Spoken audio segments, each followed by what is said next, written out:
microphone. Okay, okay.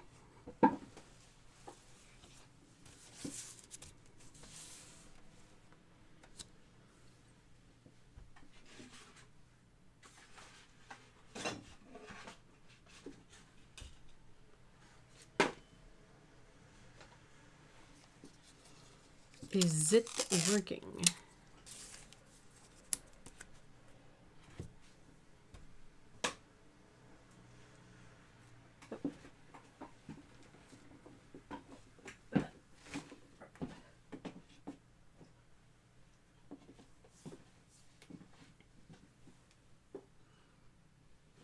Hey, Lori, hi.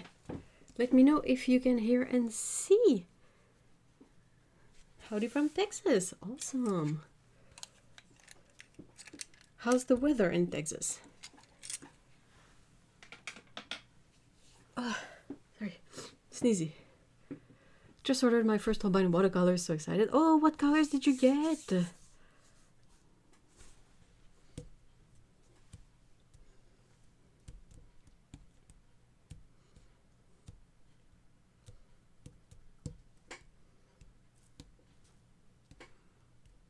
Hot? Oh no! It has cooled down significantly here, and it's a very rainy day today, so... Gabor, hi! You guys can hear me, right? And see, I mean, there's not much to see right now. But yeah. I'm doing fine. How are you guys? Just making sure I have everything. I'm a bit distracted today.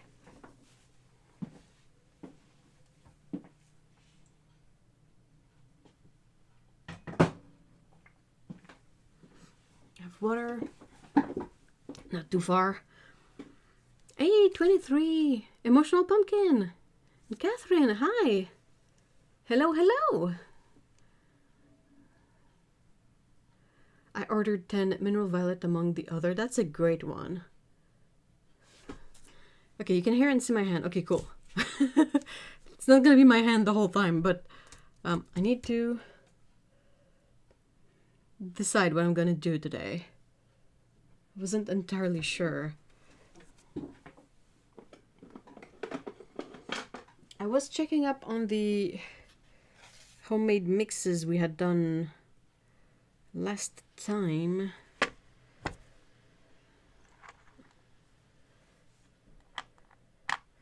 Not fully dry yet, but getting there. It doesn't dry very quickly because it's sort of in a little thingy, like a little drawer thingy, so it's not open. The advantage of it not being open is less dust, but at the same time it dries much slower.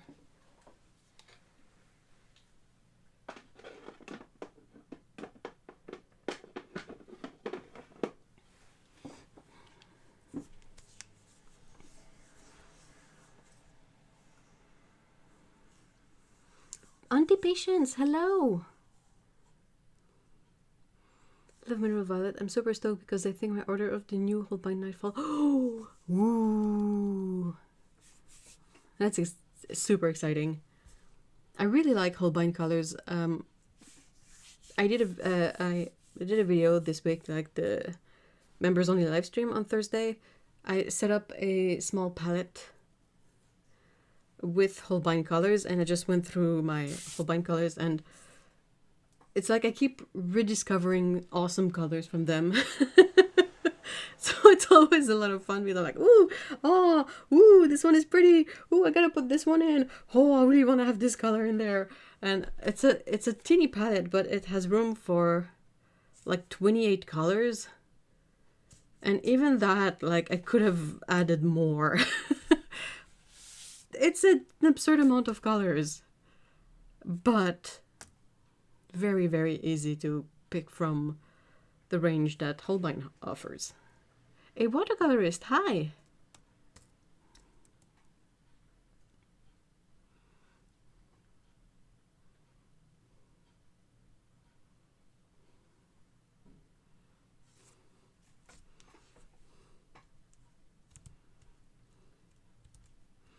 I bought colors to mix plus fun ones. I like to curate my own palette. I mean, that's the way to go, isn't it? Oh, we'll have to watch that. In one of my last pre-tariffs hurrahs, I ordered a bunch of the... Where did you find those? Aside Japan. Oh man, those tubes are... I have a few, courtesy of Otto, and whenever I look at them, like, I'm filled with glee and joy, and I just find them so funny and so big. 60 ml. That's absurd. But I love them so much. It's so satisfying to grab. It's like a toothpaste tube level of paint, and you're like, oh, I have all of this color in my hand. It's blissful. You know, the little thing. Costs more though. You mean it's more expensive to create your own palette? Not that I'll ever use that much paint. I know, but it's good forever, unless it's contaminated with something, you know. I have some ancient tubes of Holbein, and they're still nice and soft and good. Paint your pictures. That's also a good way to make a dent in those. But still, with watercolor, you need so little paint, like proportionally.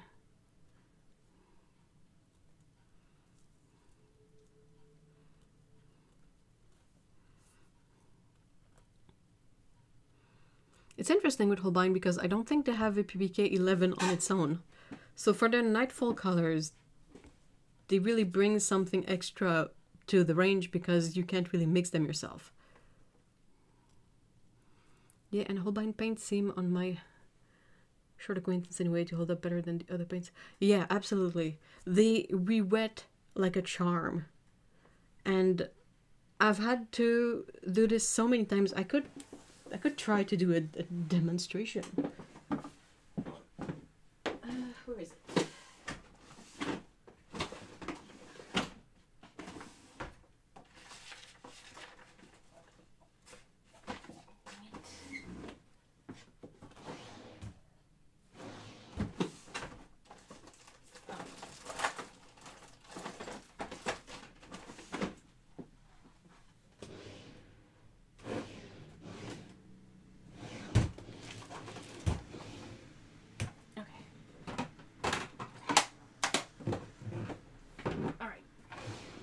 Sorry, I had to grab all of this.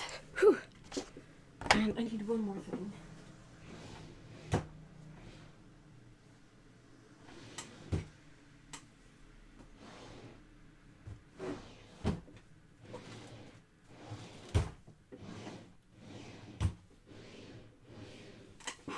I think I'm cursed.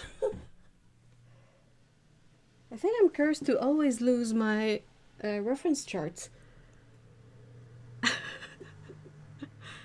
I don't like 5 ml tubes, so I prefer to get 12 to 15 ml or so.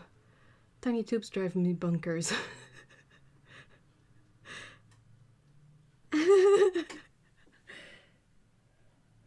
Where did I put it? I used it this week. And it's a big sheet.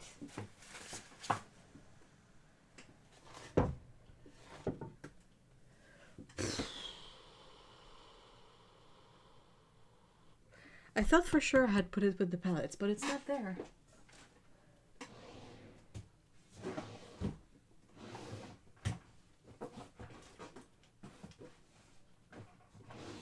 Well, crapo. That's not helpful.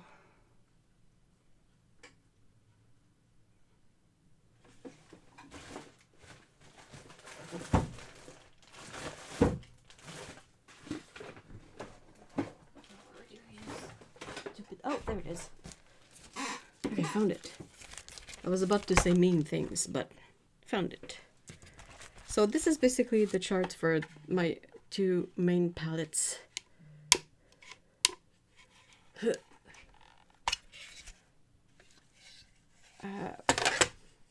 And all in all, I have 3 palettes for all of Holbein because they have 108 colors.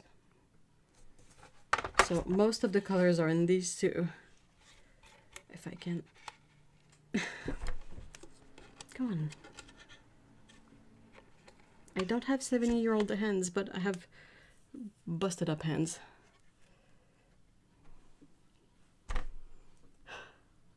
I can't handle trying to wring out the last bit of those. You need a tube squeezer, but even then it has its limit.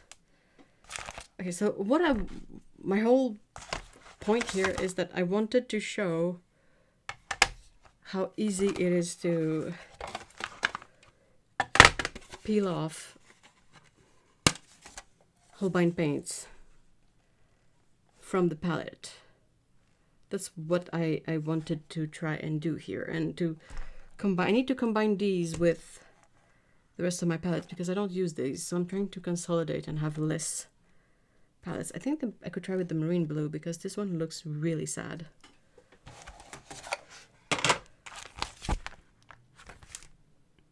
Just gonna make sure it's the right color first. Marine blue, yep. Okay, sorry.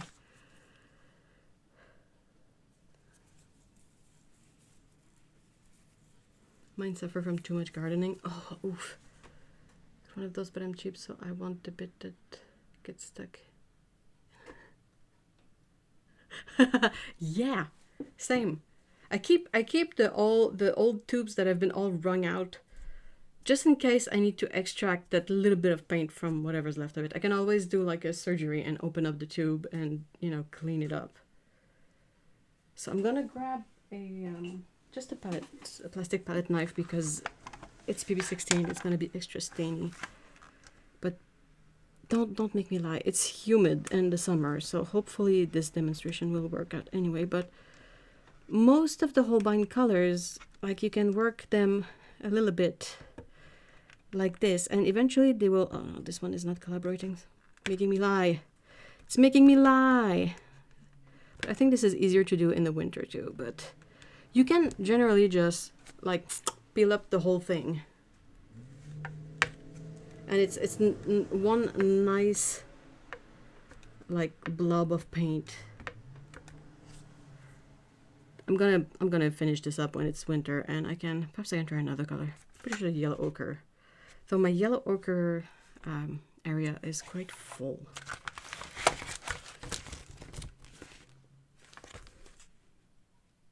Yeah.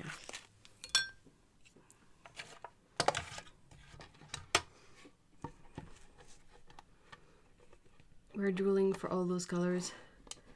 I thought I was push. This is so many years of collecting tubes, and I bought most of them when they were still a decent price, you know. But yeah, this plus this one only has like 3 colors in it. But this is the bulk of the Holbein colors. Okay, so Perm Violet.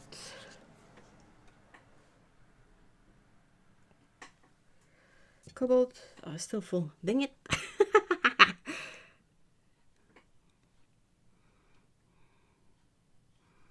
Pretty sure Perm Orange is also quite full.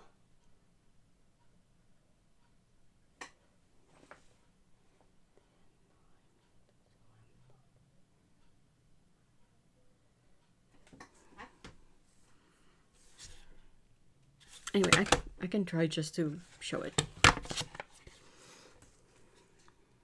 Oh, perhaps Shadow Green. Sorry. I'm a bit all over the place today, if you couldn't tell. Oh yeah, cool, that one. Let's go. So this is Shadow Green. It is Perlin Green, basically.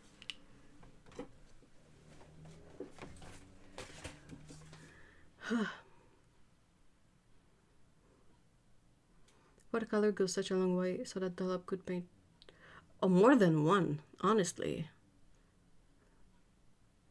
Then again, I have a lot of Agallo. Ah, lovely.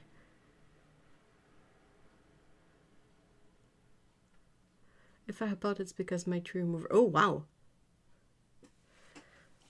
So it's difficult because I kind of like all of the colors. What usually is more of a deal breaker is elements like the texture, the way they lay down. Oh, I think this one's going to be a good... I hope you guys can see. But I don't even have to work it that hard. And this is a very soft, bendy. But I can basically just tear it out.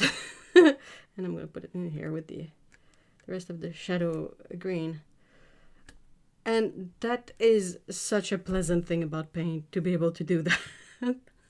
It is so, like, for someone who's tried to change M. Graham from one palette to another, whenever you have paints that are very plasticky, that you can sort of, not plasticky because of polymer in it, but that are so well behaved when dry that you can easily remove them from palettes and put them in other palettes.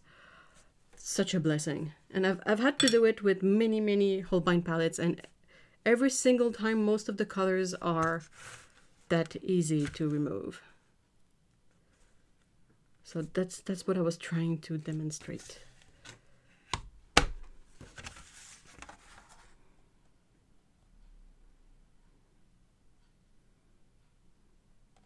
Of course, as you saw with the PB16, not all colors are that easy, but you know,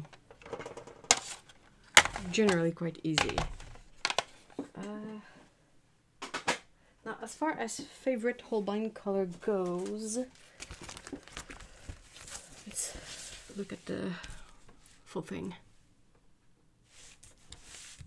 Am I somewhat... I think you can see all of them.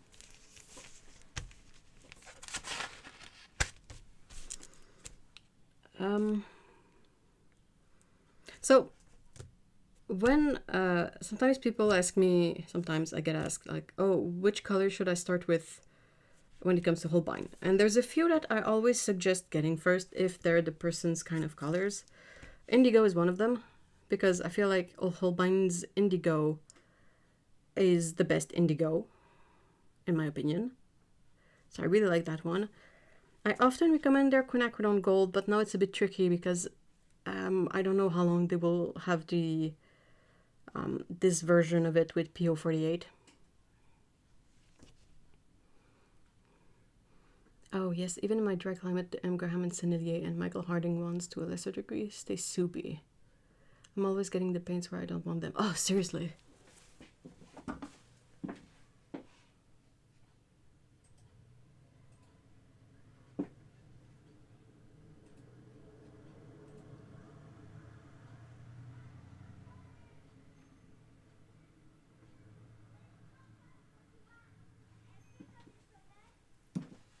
Sorry. Yeah, so M. Graham's phthalo turquoise, the one that's PG7 and PB15. Oh, that one is the stainiest color that has ever stained, in my opinion. But yeah, so indigo, quin gold. Then it really depends on the kind of colors you like. But I feel like the Holbein range is super nicely balanced because you have, well, first of all, you have an incredible selection of yellows. There's so many of them. They have a good selection of oranges. Like, I know that a lot of ranges don't often have many orange colors, but this one I feel is decent offering. Then somewhere in here, 1, 2, 3, 4, this one, vermilion hue, is also a color that I like to recommend because I really like it as a warm orangey red.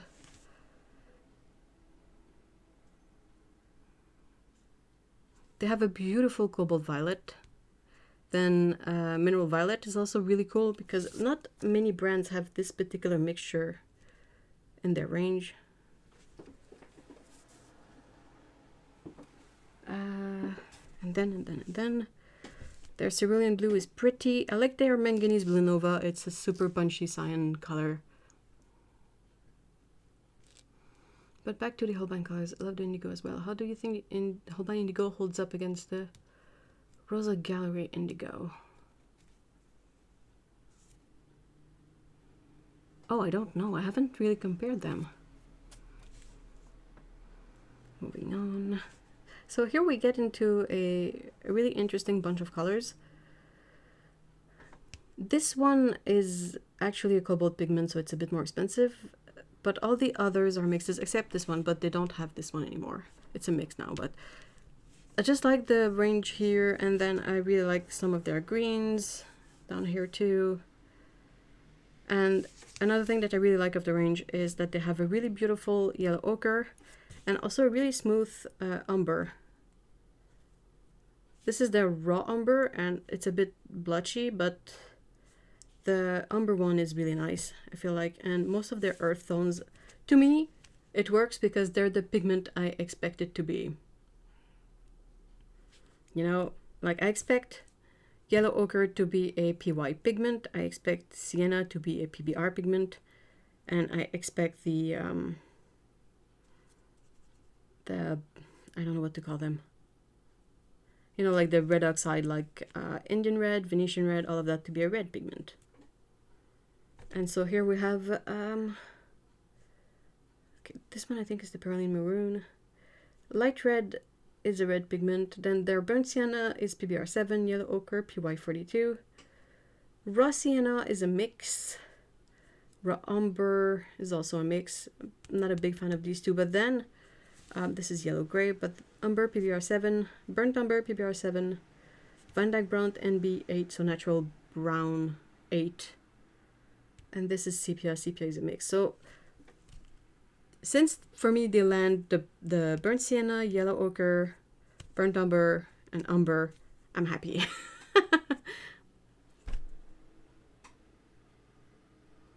I got the Holbein raw umber and it wasn't what I expected. It looks closer to faded burnt sienna.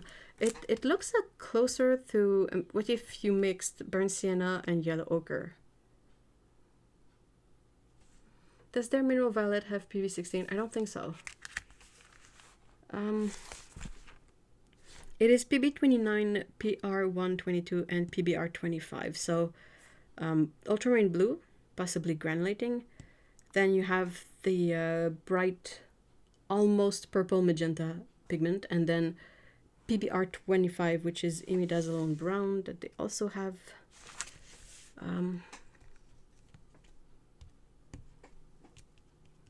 Here, this one.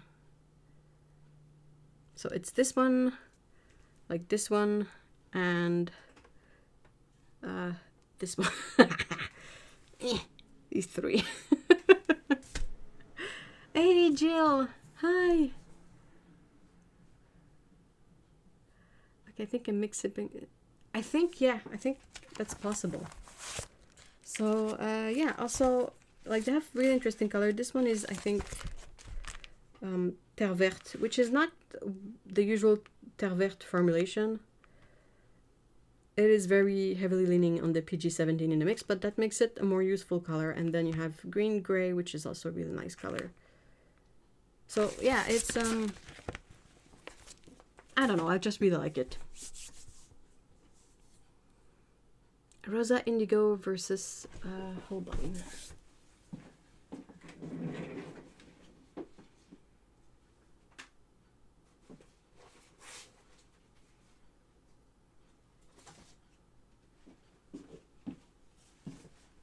Quickly, and then I'll try to get started on something for real.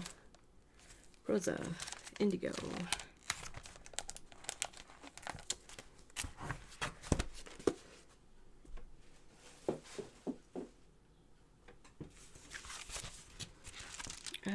The Indigo from Holbein, PB15. It's a similar formula, but not exactly the same.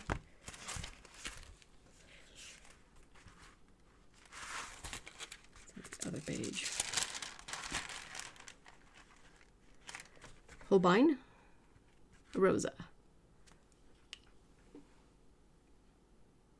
I ordered the Quinn Red in 5 ml by mistake. Oh no! It is pretty though. Their Quinn Red is really nice. I'm in love with the green gray and yellow gray. Also the Verditor Blue. Yeah. I really like that, unless I'm mistaken, I think Verditor Blue is white and cobalt. Where is it? Oh, Verditor, it's here. So just to quickly finish with the indigo, I feel like Holbein's indigo here appears to be a touch more greenish, where the rosa one is, in comparison, a bit more blue. Does that make sense? But yeah, hold on. So, Predator.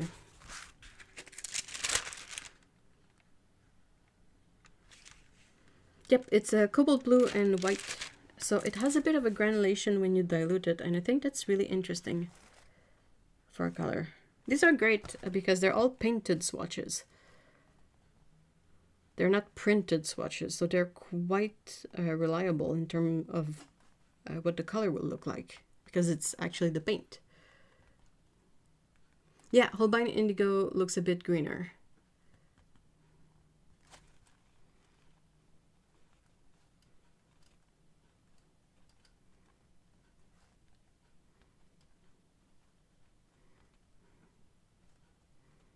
Just looking at the colors.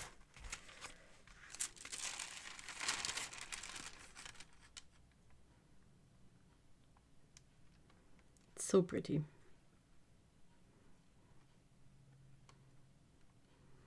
Oh, their raw umber is much smoother than mine was.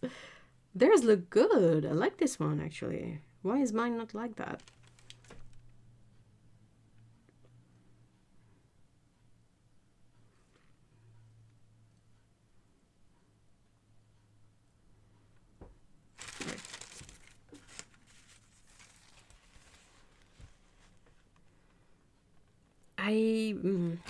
I'm trying to remember. I think I got mine on Jackson's, possibly.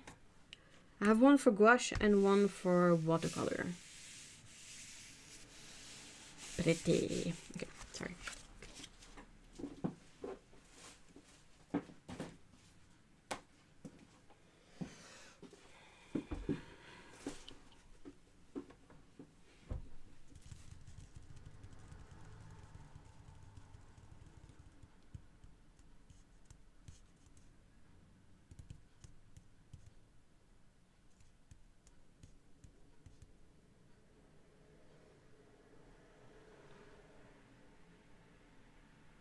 Okay, I'm thinking, what could be fun to do?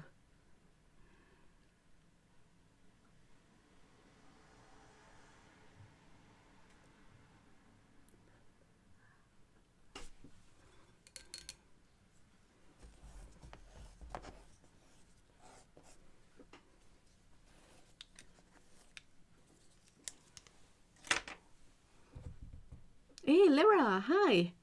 Hello, hello.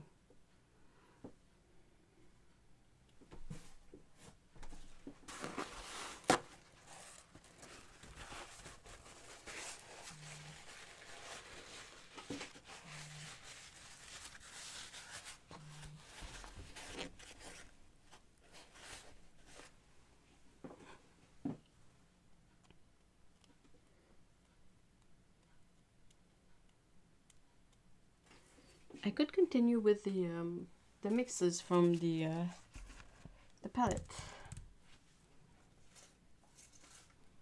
Assuming I can find my... Oh no, my reference chart. Oh. I keep losing it. How? Why am I so bad at this? You know, this one. This one.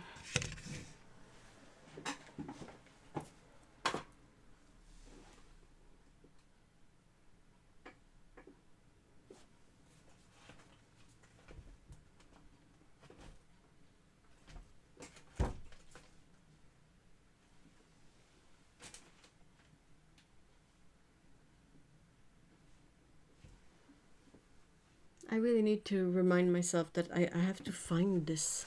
I have to find this swatch sheet. I need to keep this with this.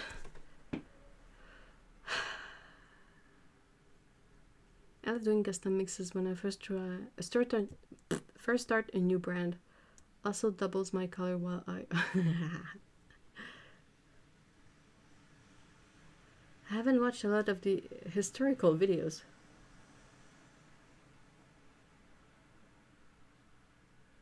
Oh, no, I haven't done a full swatch for Roman Schmal. I did a couple of full swatch for when they had releases. The thing is I don't have, like from the regular range, I don't have that many. Which I know sounds stupid to say, but comparatively, which number has the lowest number of swatches? I think it was 9. Has just the one.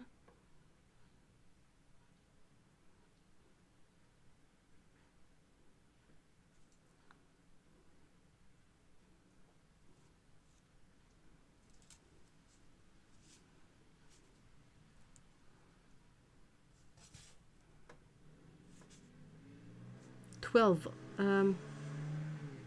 12 also has just one.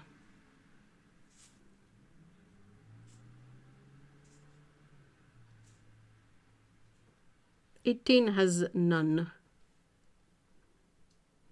19 has 2. And 21 has none as well. But I don't have my reference swatches.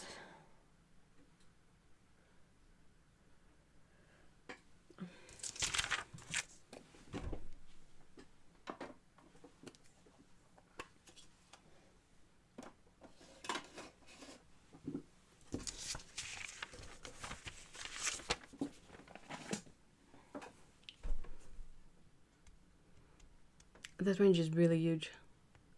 Oh, absolutely. Oh no, Jill! Can you scrape some of the paint off?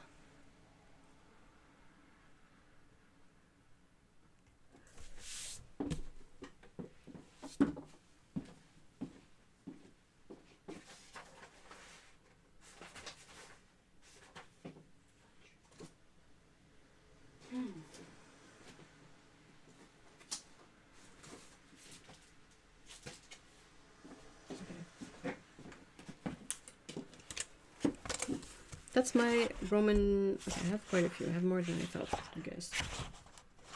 But yeah, so at a certain point, I was incredibly fortunate that I get sent the releases. Though there is a couple of releases that I just bought myself, but over time. Like this one here. This one I bought myself, just took longer. But yeah, so as far as subsequent releases go, you can see that every square is painted. But from the original range, like there's quite a few missing in the yellows, orange, reds. Not many missing here. And not that many missing in the earth colors. But I would feel kind of silly doing a big swatch out because of not having all the info. Like it's difficult to compare a yellow to the other yellows in the range if you don't have a reference for all of them. But there's a few releases that I did full swatch out videos for them, so that's part of it, I guess.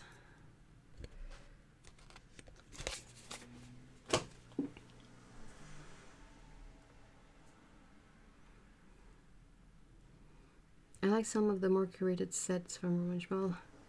I tried using a brush, but then the brush got stuck in the... I always stick my fingers in freshly poured paints. I'm doing the hard way. Seriously.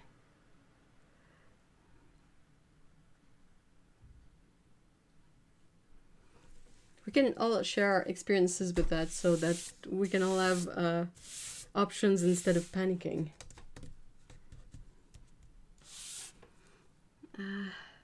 So maybe pick 2 colors for... I would love to, but I need my chart, like my painted swatch with the numbers, so I don't mess it up, and I can't find it.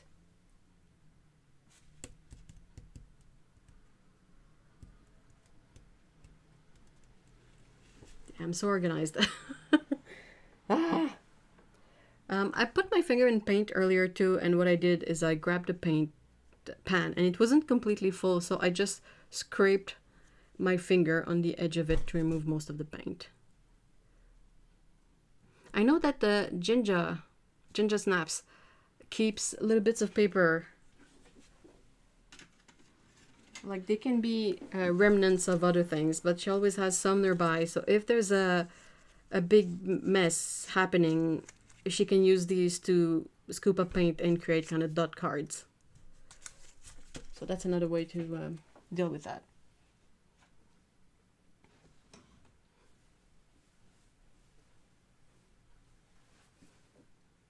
Is that oh yes, I have the mini version.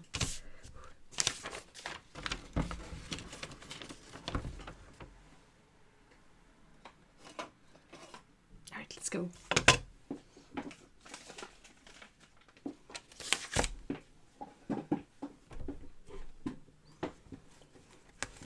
Ginger is really clever and also has had to deal with many messes, so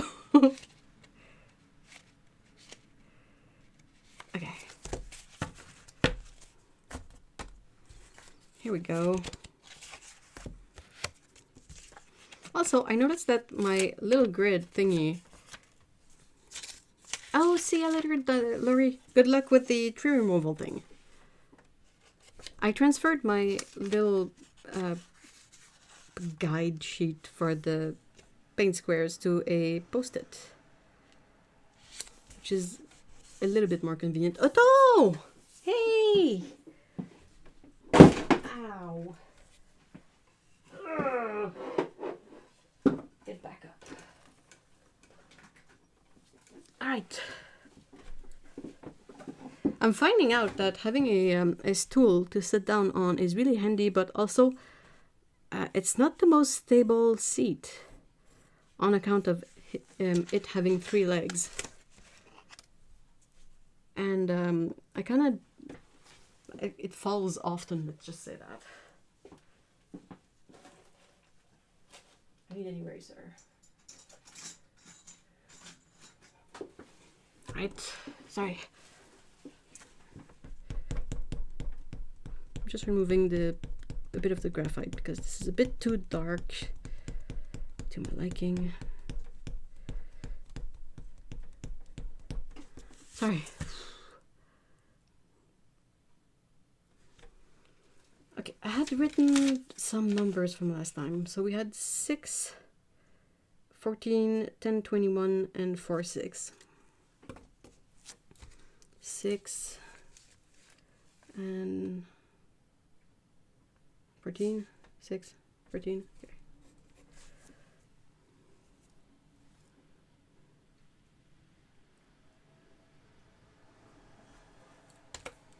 A brush.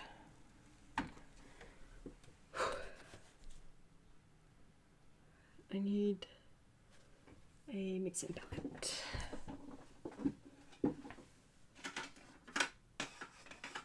Let's just grab this one.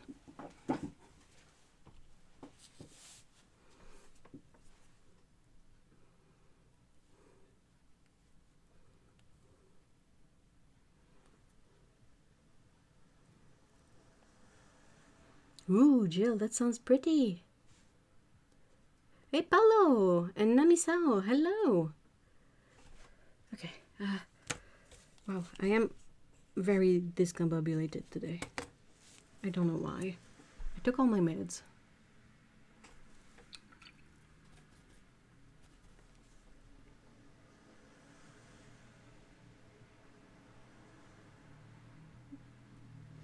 Okay, so 6 is this one.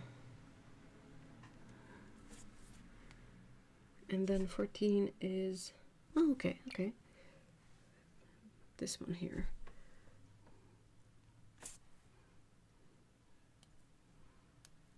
See you later, Lori. Good luck.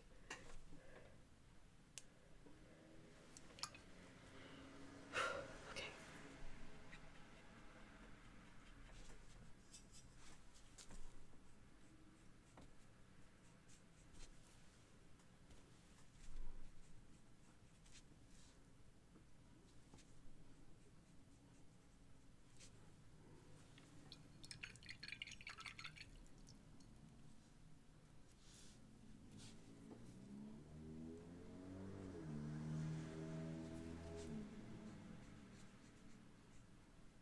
Can you guys name the colors?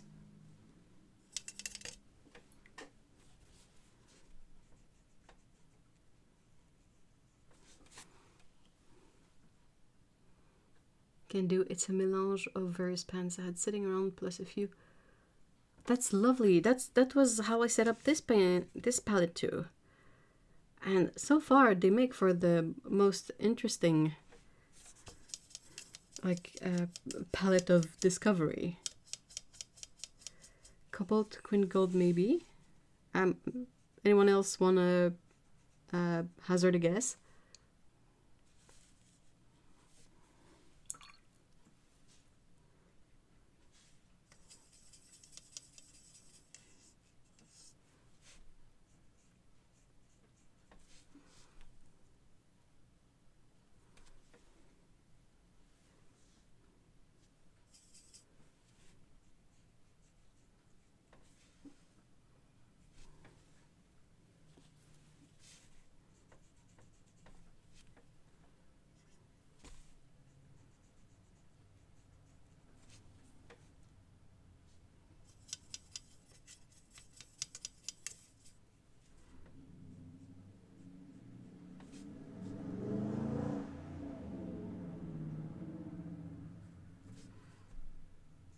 So the colors are ultramarine blue and Queen Gold. So yep, pretty much on it. Because I feel like cobalt blue and ultramarine blue are very, very close in terms of hue and properties.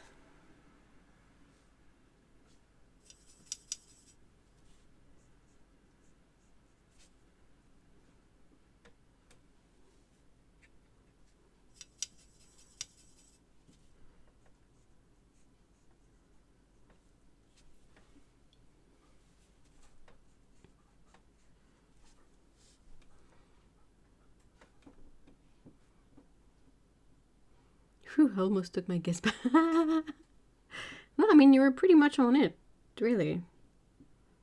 I don't feel like if I were to do the same mixes with cobalt blue instead of ultramarine blue, I don't think the colors would be very different. But here the main element of interest is the fact that we have a granulating color with a non-granulating color. And they're quite different in terms of where they're on the color wheel, so that gives you a good range of mixes in between both of them. Sometimes when you have two colors that are quite close, like I did one recently, I think that was yellow and yellow. And it was super interesting, but since the colors are much closer on the color wheel, you don't necessarily get the same range of mixes. Oh, it's sunny outside, what? Aw. The baby's sleeping. All the babies are sleeping, actually.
Hey, Lena! Hi! I miss you. Over on Dirty Blues channel. You made Indian yellow. Oh!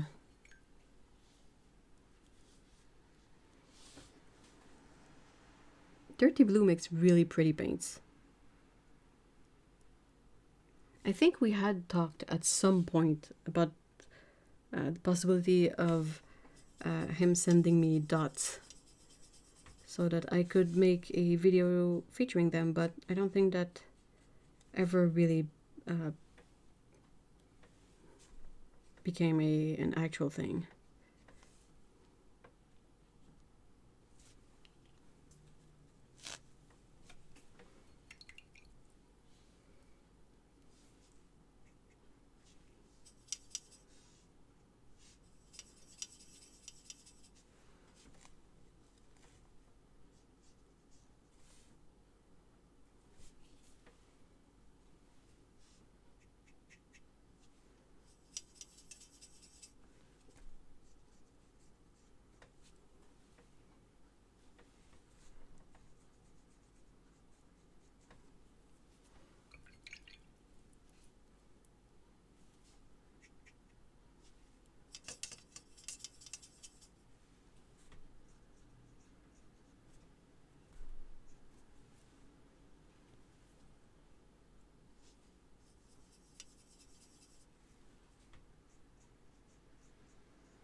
I have some of his paints, they're good. They look like it. They look amazing.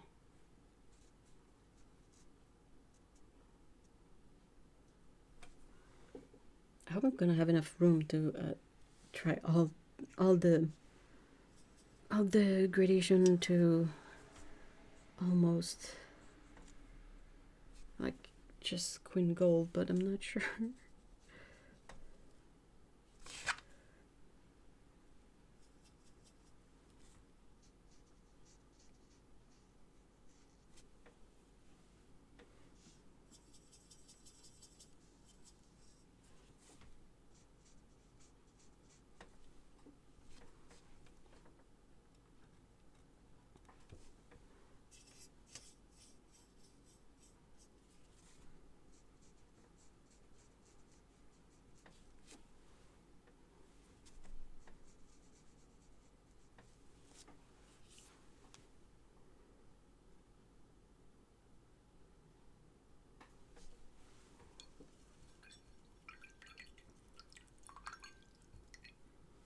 I think these are some very pretty mixes.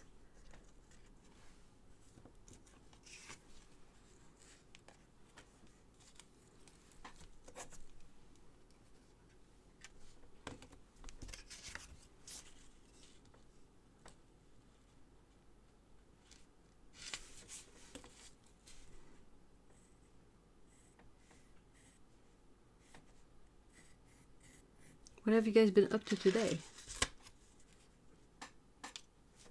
Alright, so 10 and no, this one, 10, 21. Whoop.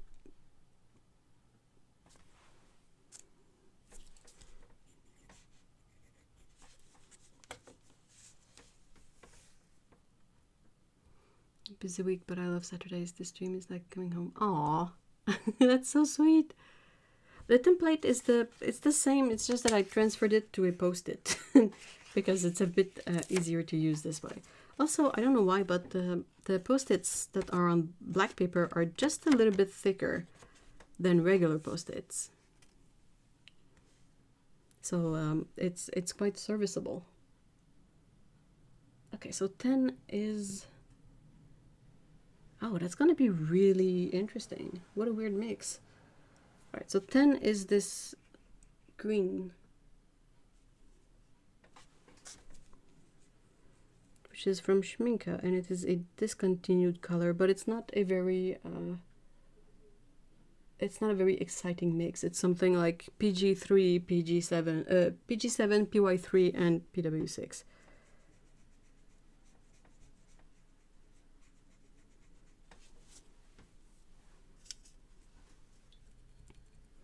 And then 21 is another color from Schminke, but very different.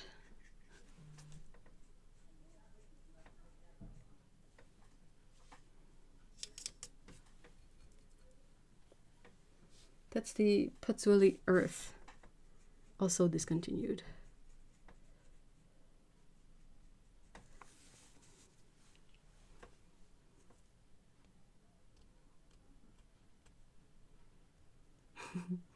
Even my partner knows Saturdays are for cozy. Aw.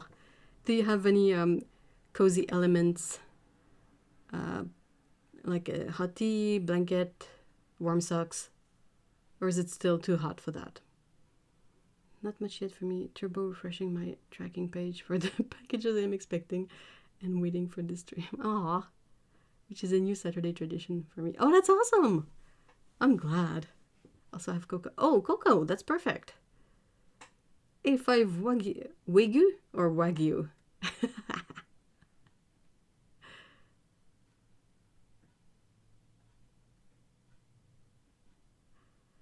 Okay, so I don't have the info on my sheet, but I found it after.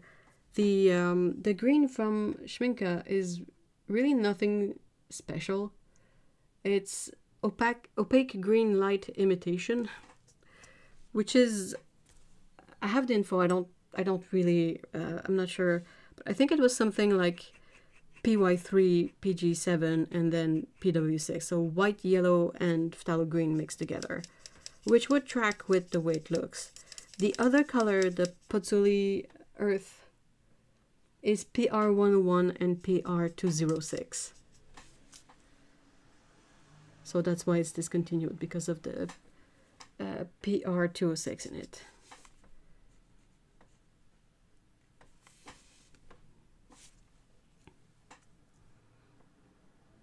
It's decently warm here, 20 C outside now, too warm for warm socks yet, but that's a much better temperature than 30 something. We're having similar temps here, so quite good. Lynn Frenette, hey, hi, new to this live feed from Kingston. Yeah, I saw your comment on the tree art video. I haven't had time to reply just yet. Welcome. I just ordered my Fortune and Mason tea. Oh man, you're gonna have to share with me every single tea, right? Like, not physically share, but tell me each day what's the tea and how it was.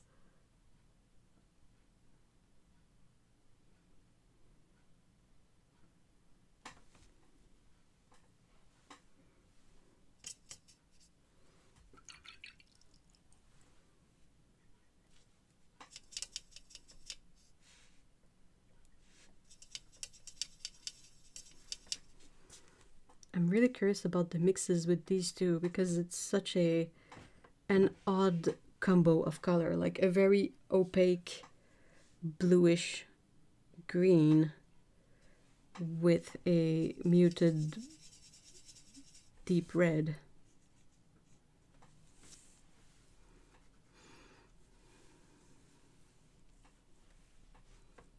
Imagine sending Eve Brood tea. Oh, I wish. We need the what do we need? We need a teleporter. Nutella pancakes. Oh man, I'd write you an essay review on each tea. I mean, it doesn't have to be an essay, eh? Essay, yeah. But I think it would be really fun to have your take on all the flavors.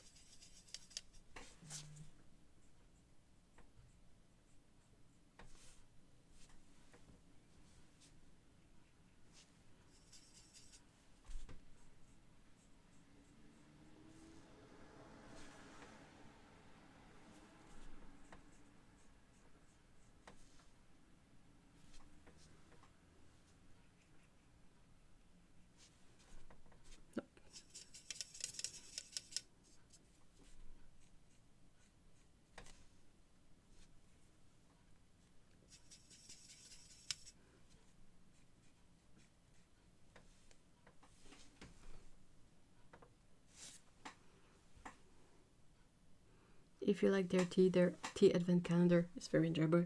I feel like food or drink advent calendar are really, really nice, because you're not stuck with anything once you're done with it. So in terms of food, on last fair in the city was a vendor of fried mushroom with garlic yogurt sauce. Whoa.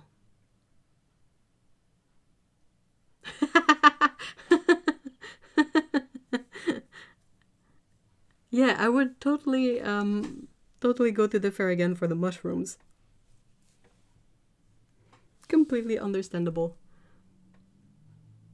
Crepe for dinner. Ooh, lovely.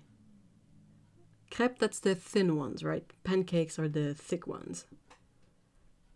I'm not sure we have a different name for them in French, whether it's the thin or the thick one. I know one is called crêpe Suzette, but I wonder if that's just a specific type of thin crepes. Box of paint! Oh my gosh, hi! How are you? We missed you. Oh, it's nice to see you.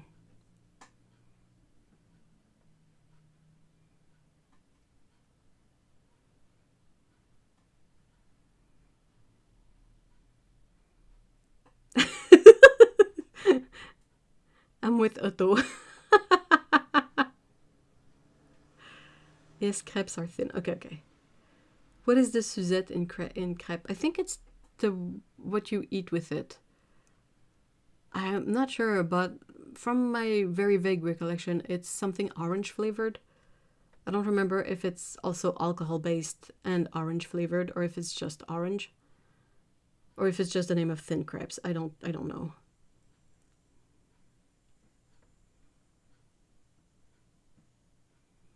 I've been sort of stuck in my head a bit the last couple of weeks, but doing well. Understandable. Oh, did you get around to swatching your Holbein paints?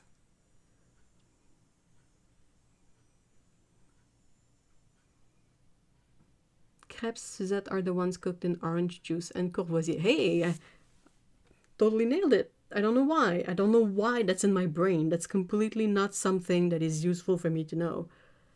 Not Courvoisier. I know what you mean. Cointreau?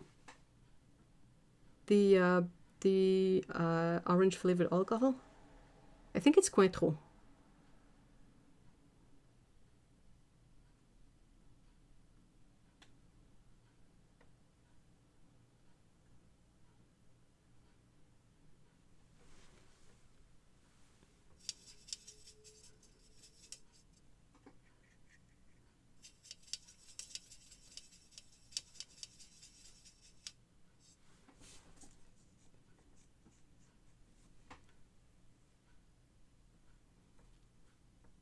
Box, you're always welcome to ask for a fluff distraction. Yeah, absolutely.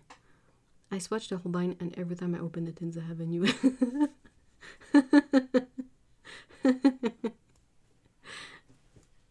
I feel like that's on par with Holbein paints. That's the proper reaction. I love how your palettes are set up with the perfect trays that fit perfectly in there. It's so satisfying. I love your French pronunciation. I mean, it's a word in French, and I speak French mainly, and I mangle English, so I'm not gonna mangle a French word by saying it with a lousy English accent, am I? I asked for a bottle like last Xmas. Why did people think you were a weirdo? I feel like asking for fancy alcohol is really something that is, quite common.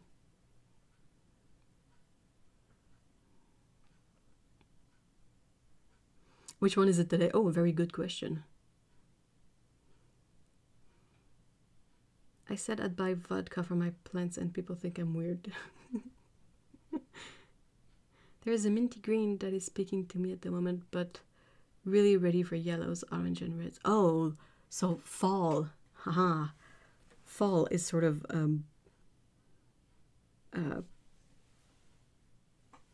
words. What are words?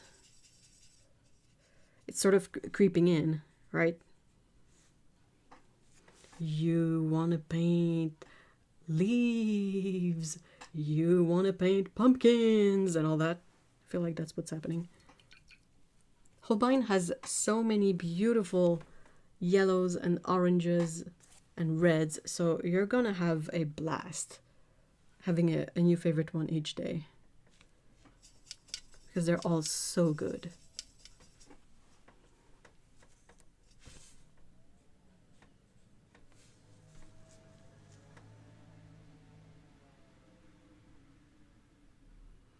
What I ask for and not for random types of flavored oil, like people used to guess.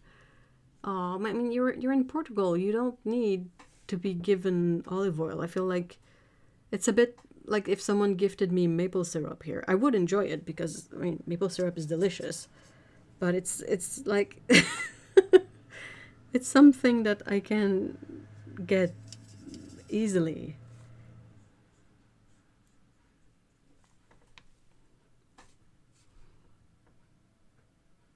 I feel this so much. I love greens. But you and Paolo made me really enjoy oranges this year. Yay, the rainbow text! I'm here for it.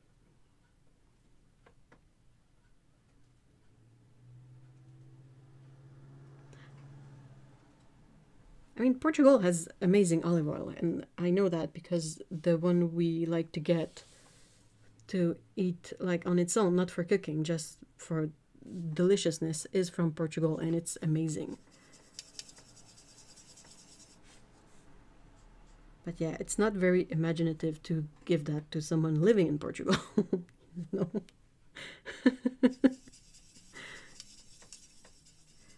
I feel like Cointreau in that sense is perhaps a bit more original. I'm presuming it's French liquor. I don't do alcohol at all for various reasons, but yeah. My favorite thing about Canada is that there is a strategic yeah, there is. And one of our biggest heists that has ever happened was maple syrup. There's a whole like story about like local gangster and maple syrup and doing a heist of maple syrup, and it's just not what you would expect, you know.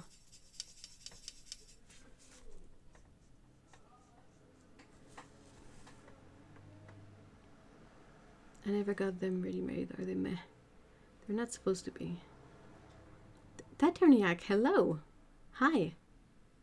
Those types which I never ever use.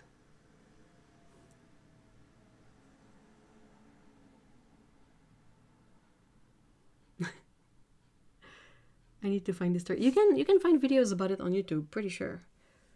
I wonder if the podcast that's named Well, There's Your Problem, I wonder if they made an episode on it. And if they did, I need to re-listen to it.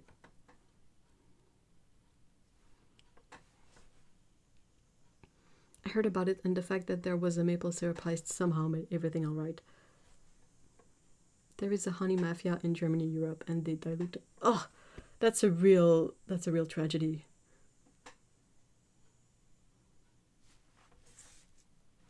Is it just me, or is there something relaxing about swatching new paints?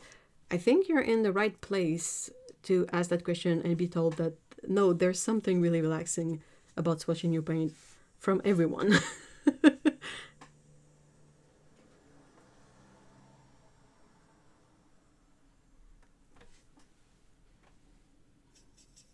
I think everyone in here gets it.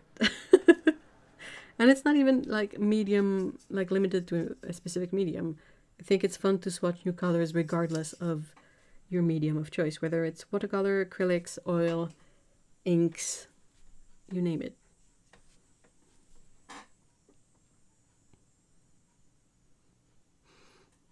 I remember watching the episode. I've mentioned this series a bunch of times before, but I think the show on Netflix was named Rotten. And every episode they explore a new sort of food item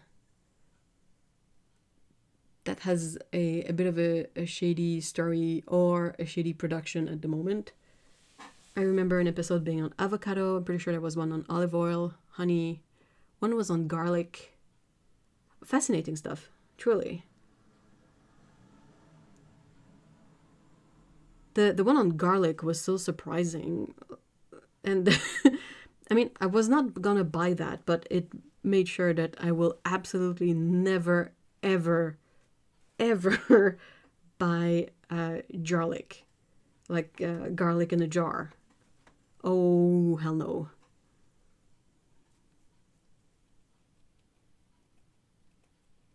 It's an important part of my mental stuff. Yeah, fair. I agree.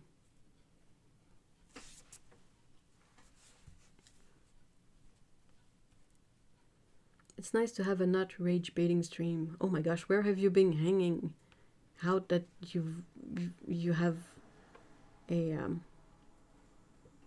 an abundance of rage baiting streams. I usually watch, not watch, I listen to politics streams when I go about my day because of brain and background noise and all of that. So it keeps me a bit up to date on what's going on, but it's never rage baiting content if I can help it. That's not what I like to. I just try to find someone that has a good audio and a nice voice, and it keeps me up to date on all the nonsense that's going on right now. So yeah.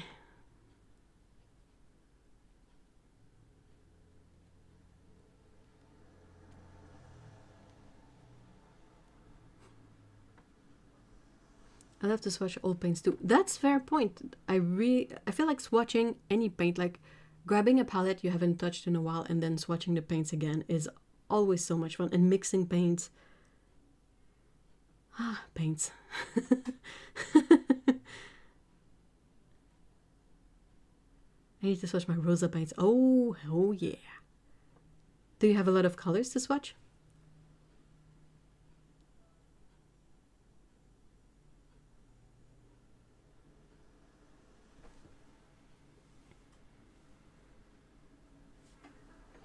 I like politics podcasts too. I struggle a lot with podcasts because of the ads in them. I don't know why, but ads in podcasts, they really, like, it's not the topic of the ad itself, it's just the interruption. It really messes up with me, and it will make me drop a podcast so quickly. I just can't do it. I think I get too into the podcast, and then to be told by someone just trying to earn a living, which is fair. It's not, the problem is not with that, is the, like, oh, I got a new Casper mattress and blah blah blah, and have 15 minutes of the staff rambling about Casper mattresses, and it just breaks my brain. I can't do it.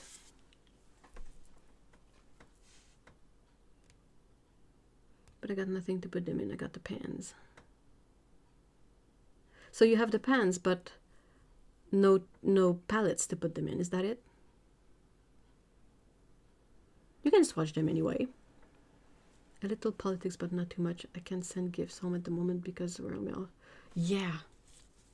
A lot of countries have simply gone the route of not having anything travel between the US and any other countries, just because it's just bonkers at the moment. Okay, 4 and 6.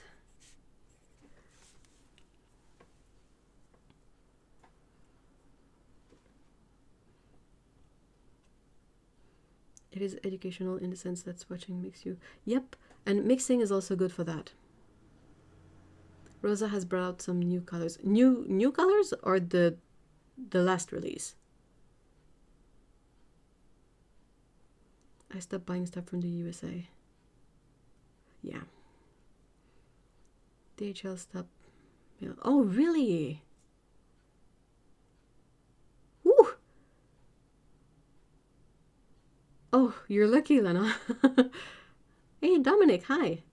My grandniece needs Colin the Caterpillar mini cakes. Gosh darn it all, and she's suffering without them.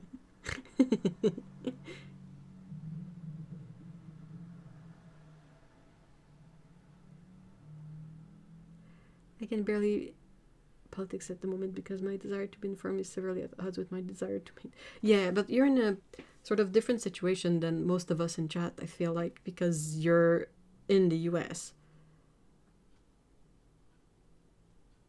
So, like, the effects on everybody living in the US is extra. Whereas everyone outside of the US, it's just one extra.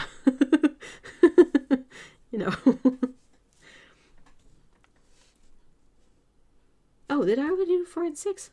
I already did 4 and 6. I'm gonna need new numbers. Cerulean blue and... Oh, I did forensics. Yeah, I remember. Where is it?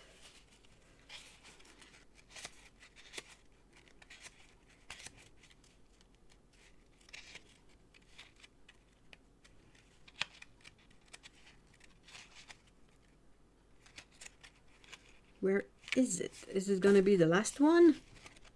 Oh, I think it is. Hold on. Oh, no, it's not. Okay. Oh, it is the third before last. That's already done, so I can't do it again. It's a bit pointless.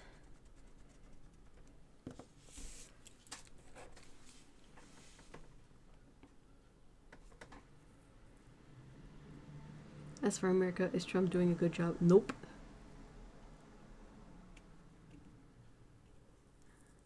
For real lucky. I sent it out and just a few days later the tariffs were announced and a week later DHL stuff. Woo!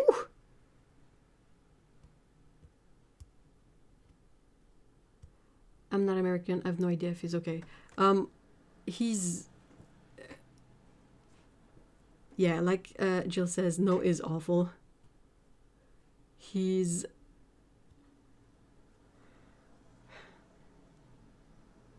Yeah, he's the worst. I was trying to evaluate in my head if I could get away with just saying he's problematic or something, but nah, he's just... I'm not gonna be rude, but he's awful.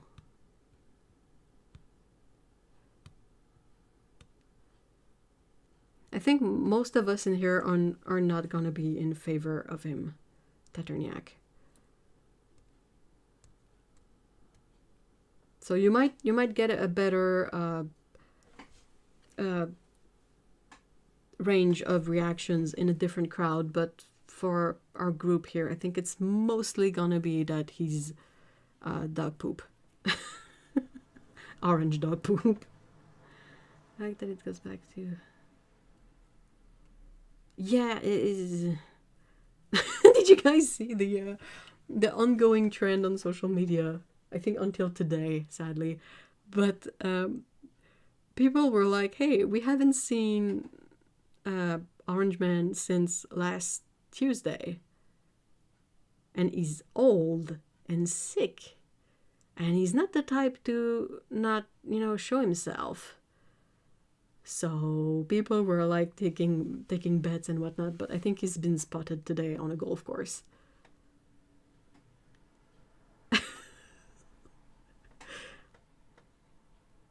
I am so glad I no longer do my Patreon stuff. Majority of my wonderful supporters were... Oh, that would have been such a headache to manage.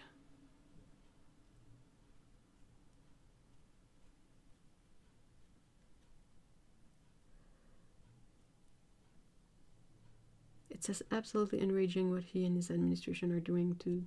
Yeah, not just in the US. But let's not... It's an insult.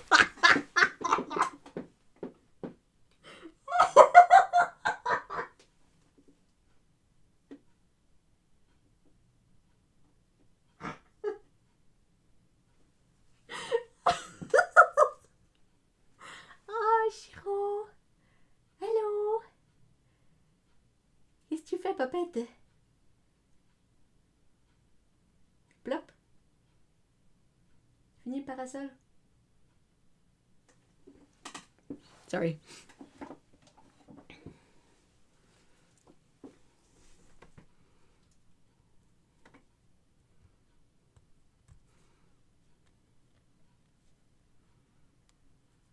For real though, hubby started a mini war in my family with a Facebook post. Oof.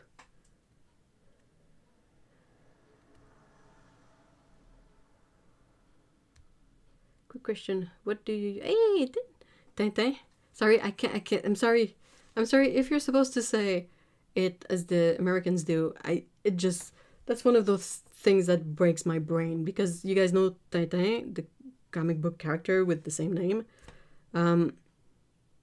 I've grown up with it because Hergé is from Belgium, I think. So the French comic books have always been somewhere near me. And I've grown up with Tintin, And then you start like branching out and the internet and all that, and you hear Americans say Tintin, and they can't. They just can't. They cannot say it right. And it just drives me up the wall because I don't know why. All that to say, I have to say Tintin.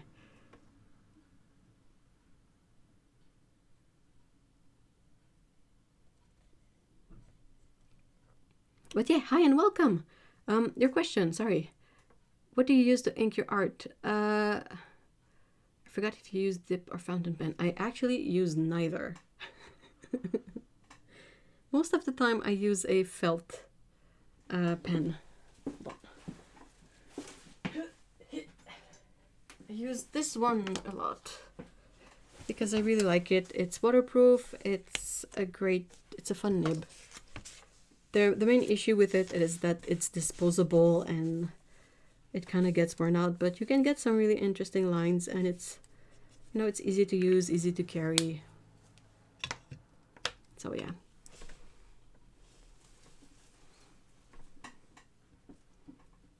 I sometimes use what are these called? Technical pens. Oh, sorry, that was so far in my brain.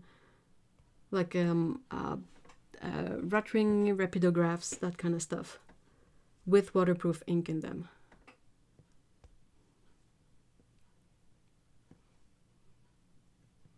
The only dip pens that I like to use are the Sailor, like these. I like these, but the regular dip pens that you have the metal nibs that you put in a holder, these really, like, I don't like those. They're too scratchy. These are nice and smooth, so I really like them.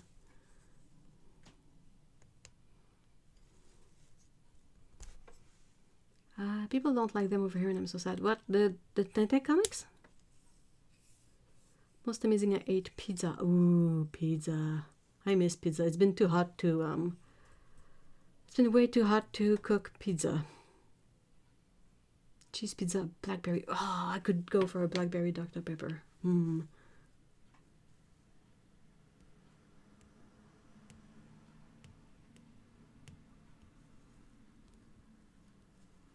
Blackberry Dr. Pepper should not work, but it is amazing. I had Dr. Pepper like 1 month ago. I loved it. It's such a peculiar flavor profile, isn't it? Okay, no problem on hot press paper. No, I use cold press and it destroys my felt tips too.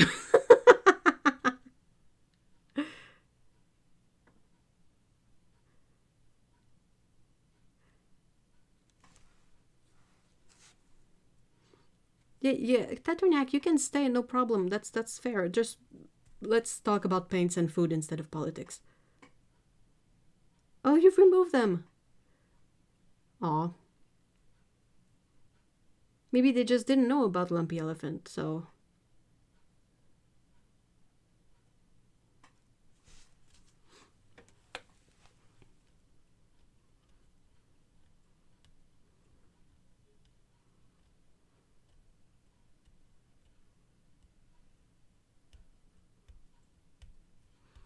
I just got a new brush nib. Oh, I saw those! The orange tip? Oh, you have to let me know how it is.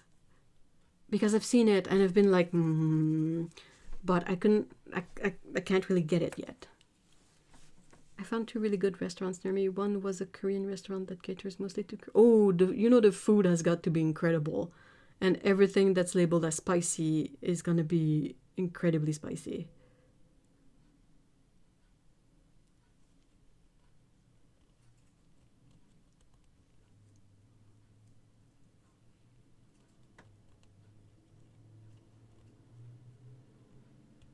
It's not a new thing, but I think... oh wait, what are you referring to, Paulo? Controversial opinion here. I don't enjoy Dr. Pepper. That's fair. What's a soda that you enjoy?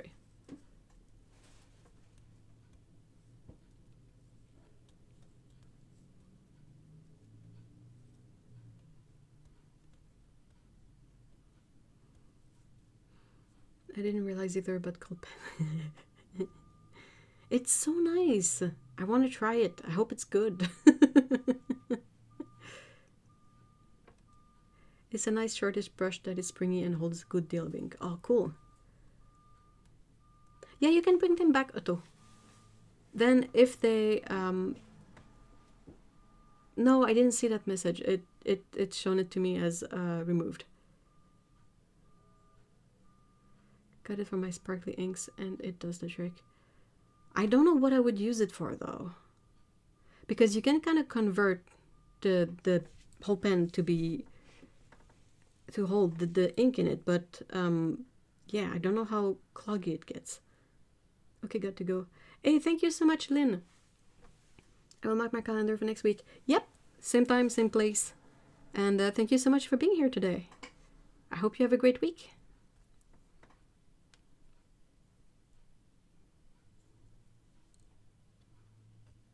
I think the brush tip is orange. You know how like this one is yellow, there's 2 blue ones, 1 green, and I think the brush is orange.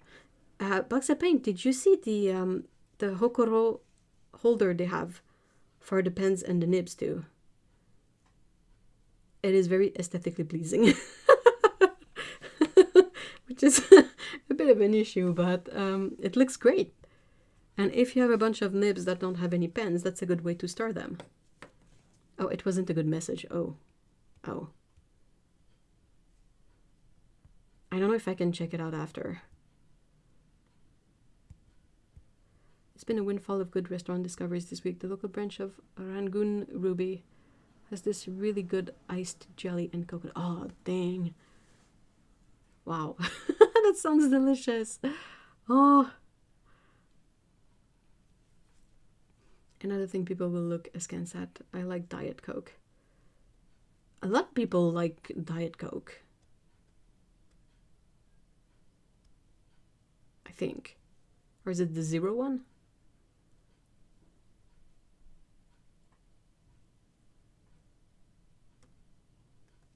Distiller Hokoro dip nibs. Yep, that's it. That's this. There you go. But I did. Yep. Fair. Otto. If it's problematic, I will get up and extra boot it. The only thing about them that bothers me is you can put a nib in both ends, and it would be perfect. Oh, I know what you mean. I wonder if this cap here is removable. Doesn't look like it. Though you could probably 3D print yourself a holder that can have a nib on each end.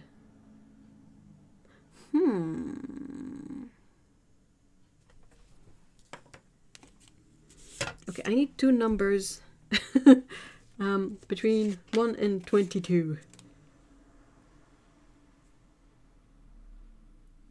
I love my old school dip pens, but it's always a chore to get everything. Seriously, and I have an issue with the way they feel on paper. They're super scratchy and very limited, whereas I feel like these Sailor nibs are much smoother because they're like fountain pen nibs.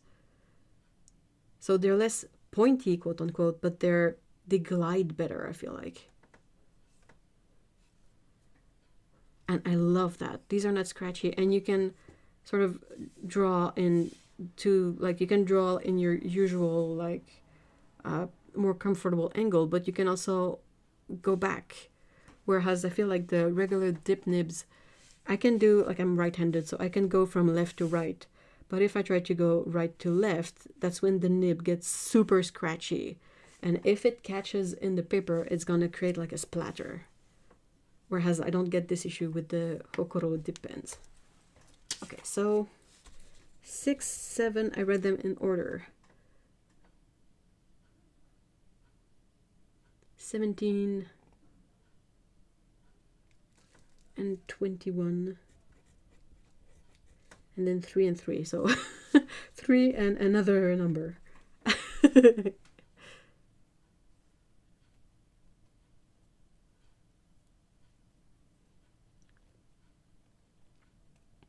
And the Sailor nibs work really well on cold press. They do. Right to left only goes sideways with depends. Yeah. The little iridium balls on the tines. Is there? Oh, I want one of those pens. Wait, hold on. Let me grab a regular one. That's not the Fude one. Oh, you mean like the end of it, like the way it makes for a little ball instead of just being pointy and scratchy. Yeah. Yeah, I'm only missing one width, and I hope I can get it someday. And you can completely take them apart to wash them, which is perfect. Oh, hold on. The Sailor Hokoro has tipped nibs, I think. That's why they're smoother. Yeah, okay. Okay, I see now. That makes sense. I think you're right.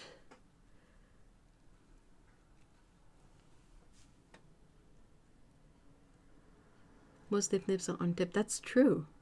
That's why they're so scratchy, really. All right, I'm gonna start by 6 and 7, if that's not, I haven't done it yet. And I'm gonna need one more number, or just more numbers, and I'll jot them down and I'll get to them when I get to them. So 6, 1, 2, 3, 4, 5, 6, and 7. Okay, interesting. So 6 is ultramarine blue again.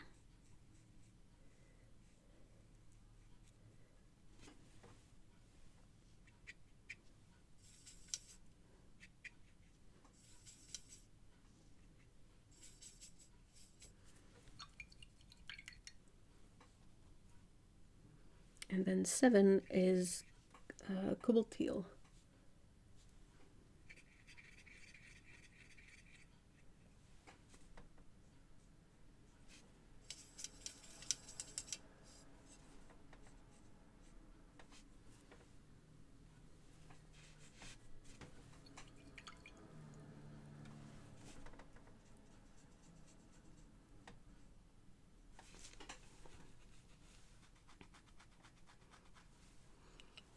I thank you again for letting me know I can remove the extra ink attachment. Oh, of course! You can buy it extra because not all of the nibs come with it. That's how I figured out that you can remove it, because you can have it in option.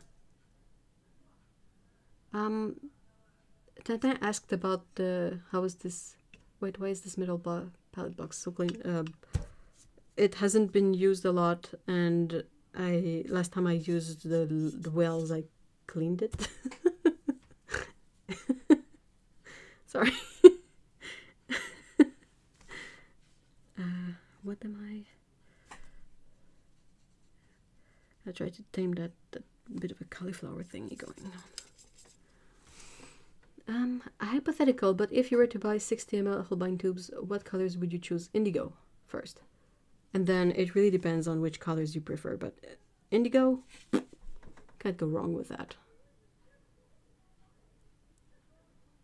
Just the look. I have one of each. Yeah, the barrels, you can buy nibs on their own and barrels on their own, and there's really not any kind of it's purely cosmetic. It can be handy to have a range of colors, because that way you can figure out what is on what, but since all the nibs have their color code as well, you can't really be confused. I hope this makes sense. Are these all rosa paints or Holbein? It's a mix, actually. I don't think there's any rosa paints in here because I don't have any rosa in tube, but there's some mystery mixes that I don't know what's in them. Winsor Newton, Holbein, Schminke, Core, Da Vinci, Sennelier, and yeah.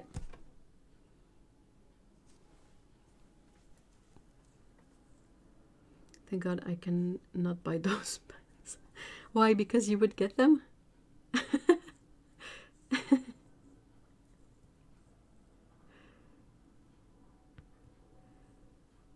glass, green, gray, yellow, gray, verdure, blue, lavender. Also got the indigo.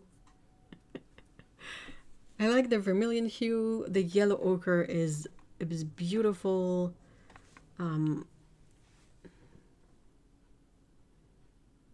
So yeah, really, the 60 ml, it's so much paint that I would say get the colors that you like to use the most.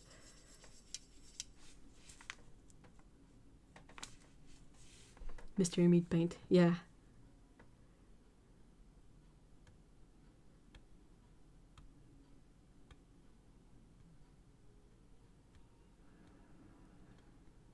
Oh, cerulean, their cerulean is so pretty.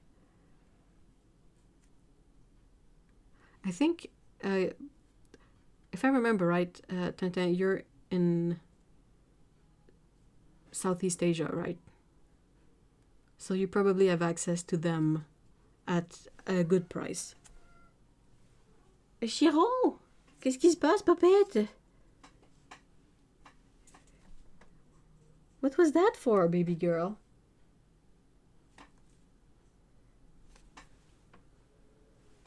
I got told off by a kitty. What? Qu'est-ce que tu racontes? Lip lip. I just have grabby hands.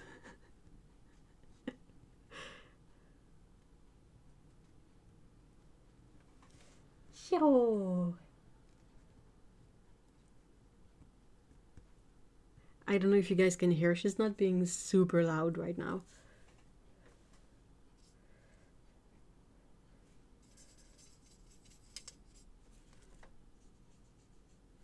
But it's a dark and gloomy day, and she's a bit at a loss of what to do with herself when it's you know, fall rolls in. It's a bit cold, it's a bit rainy, and you can't just frolic around as much.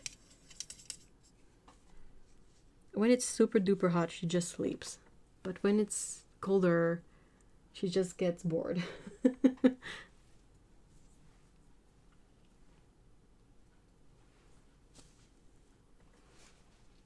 Every paint store I've been to has terrible prices. I've yet to go to one when they're liquidating, which I bet are amazing. Yeah, but it's kind of sad too. Like it's a bummer because it's never the big chain store that are liquidating. It's always the little mom and pop brick and mortar shops, and those are the one that ideally would be great to keep around. But yeah.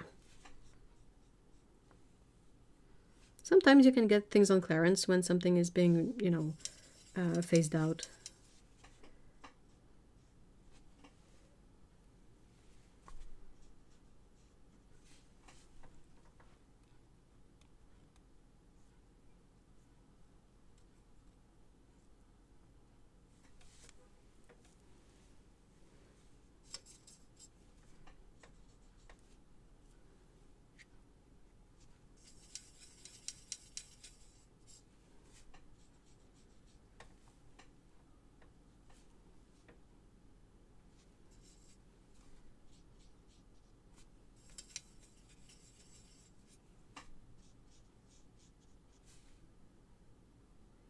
These make for really beautiful blue colors. I love the mix. Granulation poking through is really lovely too.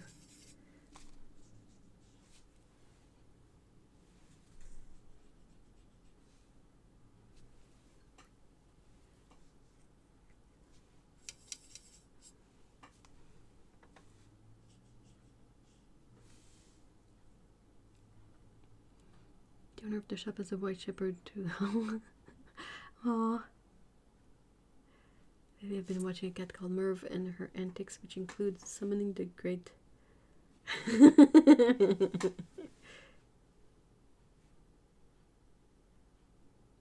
Oh, that sounds awesome, Tete. Oh no! You weren't in a paint buying mood. No. No. Oh no, that's a shame. Ah.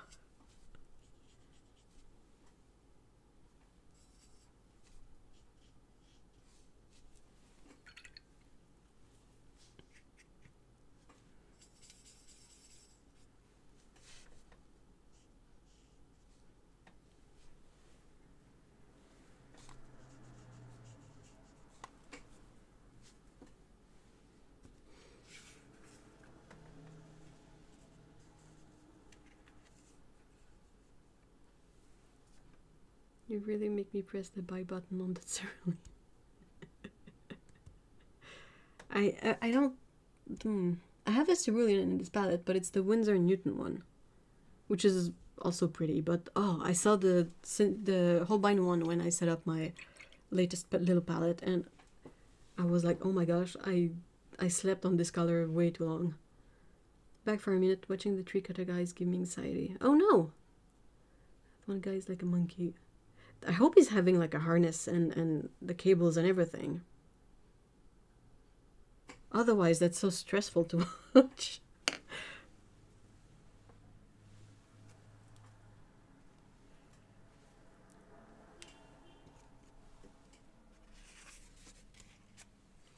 Speaking of Rembrandt, they have like a half dozen cerulean variations. That's so many.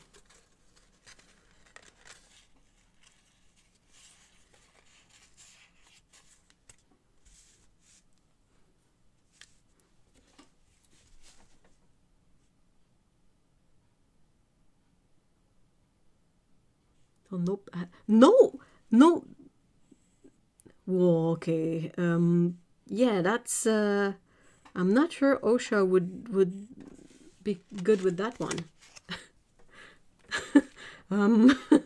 that doesn't sound good. Oh man, we got people here climbing coconut trees at 10 meters plus without harnesses. This is terrifying. Just terrifying.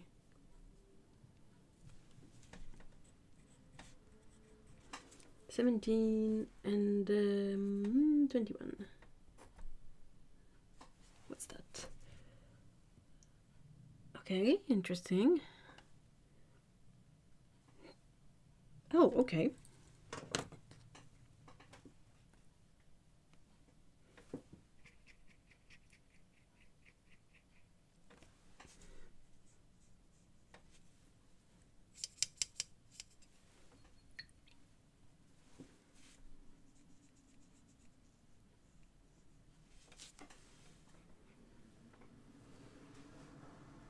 One of my cats talks lots, but nowhere near the level of dramatics of Merv.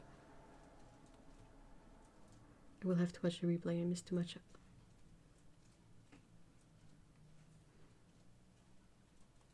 And there's Stone Patch. Oh my gosh! I hope you have music on or something, or oh, you don't want to hear like branches cracking and yeah. Ugh. Let's talk about paints. What's your favorite color, Lori?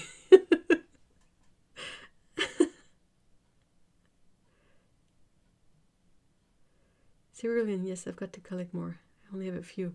It's such a pretty color.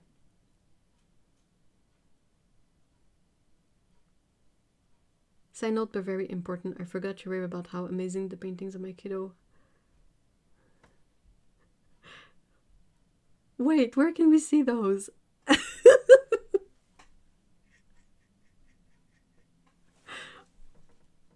Speaking of random cat and dog, hairs don't pose a huge problem when they're stuck. No. They're fine. They're just annoying, really.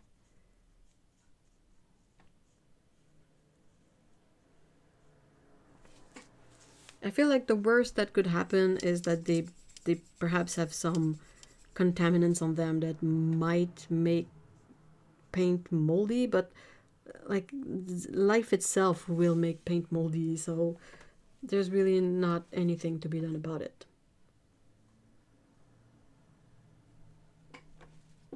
I think I got some of the Supervision granulating paints before, and some of my favorite mixes used cerulean. Ooh.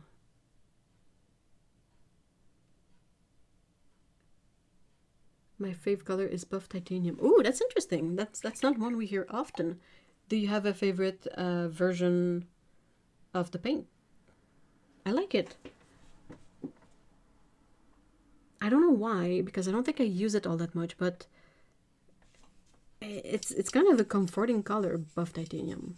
I don't know why. It's a highly underrated mixing. Yeah, I agree.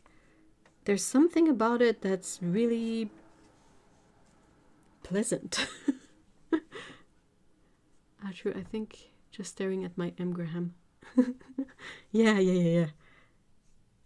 If you, like, even on a good day, but if you live in an area that's humid too, then it's just like recipe for disaster. But otherwise, yeah, for it's annoying because you end up with the hairs on your brush and then in your painting, but aside from that, there's not really any effect from it. Tea and Sketchbook, hello! Hi and welcome! Hi, I'm new. Hey, nice to see you. I'm in the US, so it took some doing, but I finally got my hands on Roman Schmal, and oh dear, I'm in love. Oh, their indigo greenish is such a pretty color. I agree, it is so beautiful. My fave buff is currently Roman Schmal. Very good. Yeah, it's very, I want to say tasty, but don't eat your paint. That's not... I'm sure you guys will get it. How a paint can be tasty, but I'm not referring to eating it. So, of the Hokoro, depends. Which nib do you enjoy most? I really like the Fude one. But they're all good. They're really all good. They're so nice and smooth.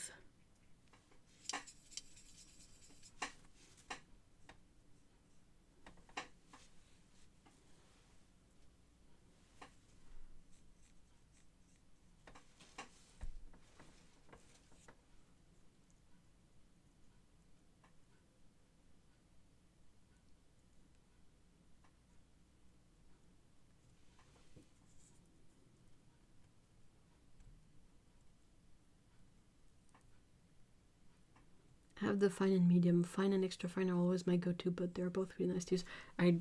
Do they make an extra fine? I don't think they make an extra fine in the Hokoro nibs.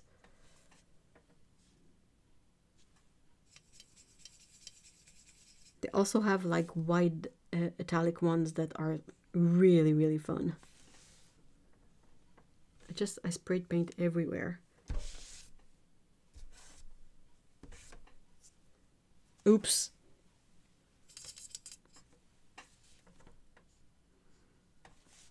Oh, Jill, if you're still around, I really laughed at your comment about filling a palette as I was filling a palette in my stream and making a mess, because I feel like it's impossible to fill up a palette without making at least one mess.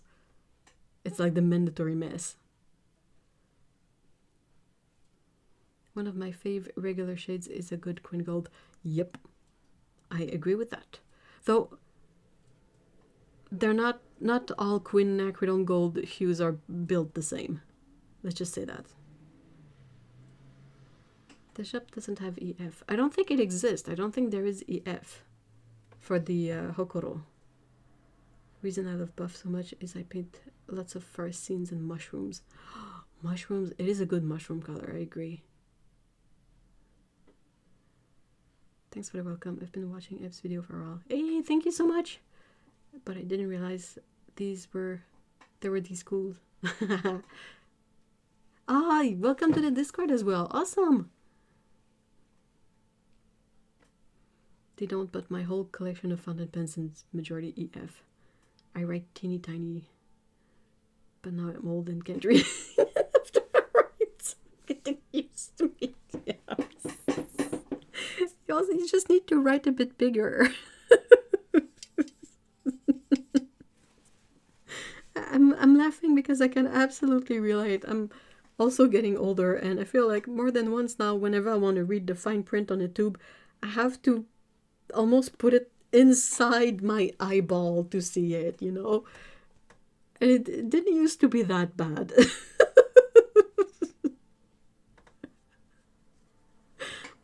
When filling a palette, dip a finger in fresh paint at least once.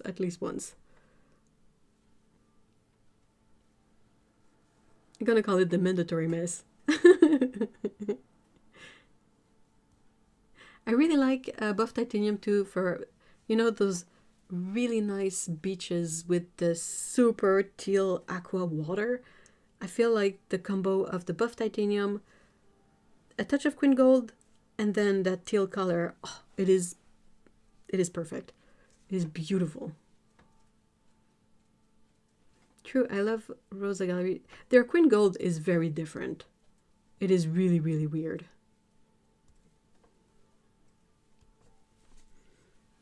It is definitely worthy of the name hue. I'm not so sure it is worthy of the Queen Gold label. I like it, but it is not like a Queen Gold. It is more like a muted orange kind of earthy color.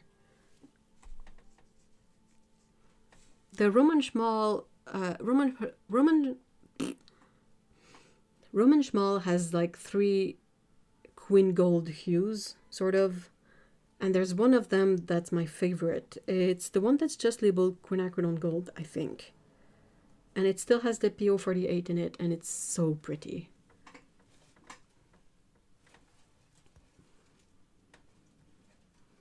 Life hack, hubby and I both not take photos to zoom into reading greens. That's clever.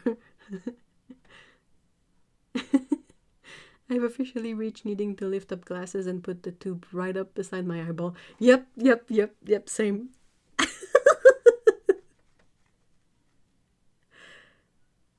Buff for sand beaches is perfect. Yep.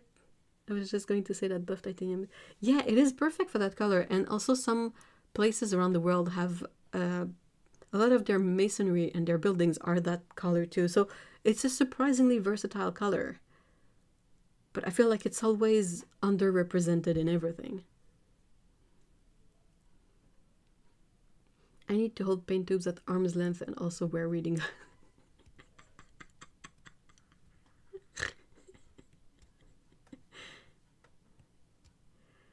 Queen Purple is difficult to use on its own. It's a bit of an unnatural color unless you paint a lot of flowers, perhaps.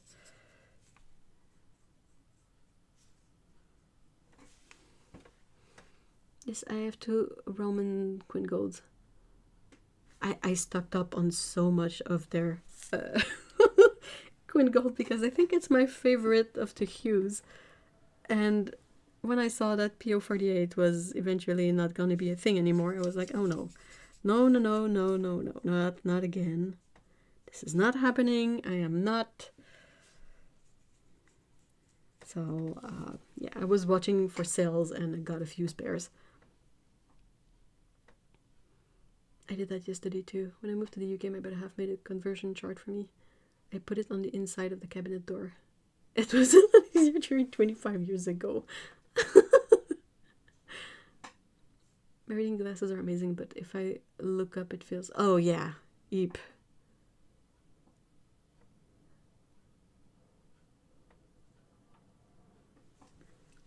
You know, it's like when you get a fresh pair of glasses and your eyes are not used to them yet.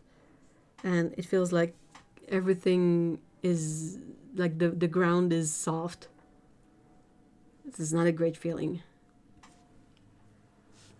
Another question, where exactly do Paul Rubens' paints fall on the artist-student grade spectrum? The 5th gen or whatever. Then the... I don't know how to say that.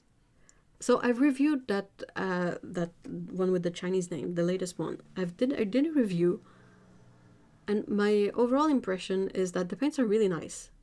That particular palette is beautiful.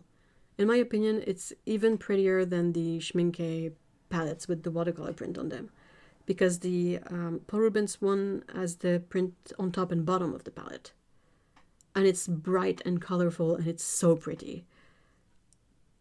I really like their colors. I feel like they handle really well.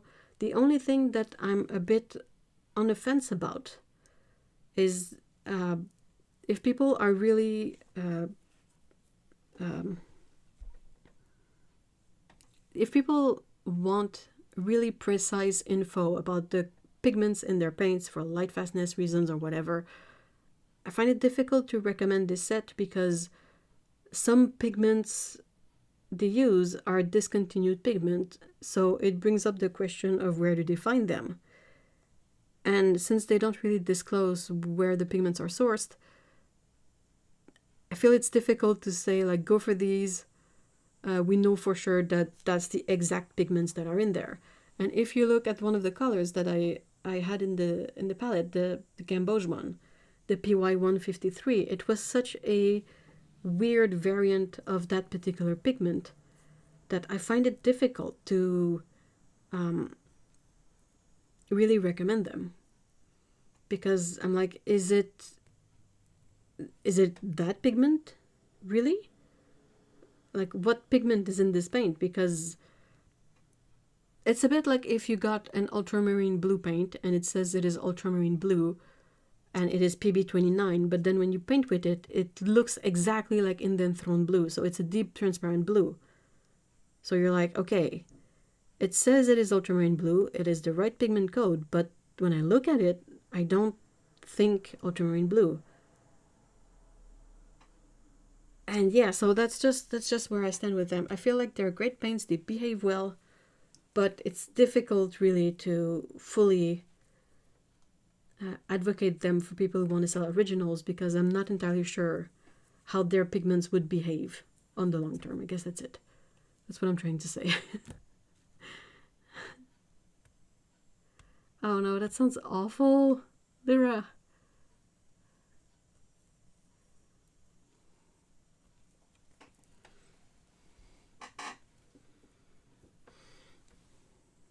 They are great paints though. I really enjoy, I feel like the color selection is nice, and I will, because I have them, but I will fully use them for like my work, because I don't really do that many originals for sale, and I do a lot of sketchbook work, then I scan my stuff, so I don't feel like it's gonna interfere with that a lot.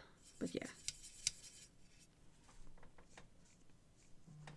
We need a little feature from Paul Rubens to take us on a tour of their mills, where they kind of mention a bit more about the sourcing of those pigments, just to make people feel better. And I feel like also with the behaviors we've seen from other brands, like they kind of spoiled the party for everyone. Like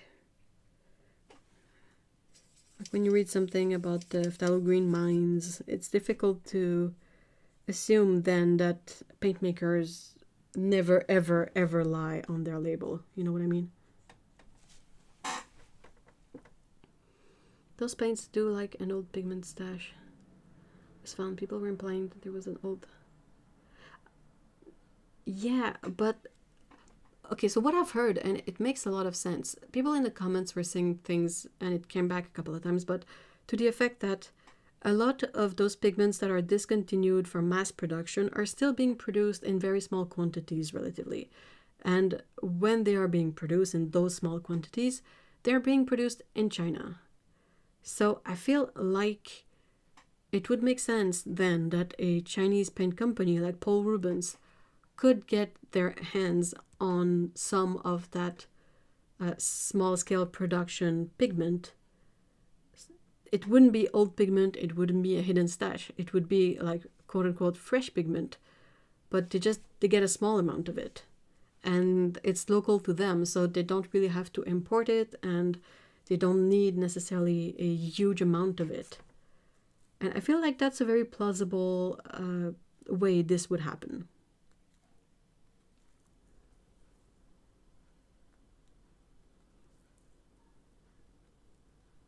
Yeah, but the mixes were the same as the original Winsor Newton. What mixes? Like sap green and all of that?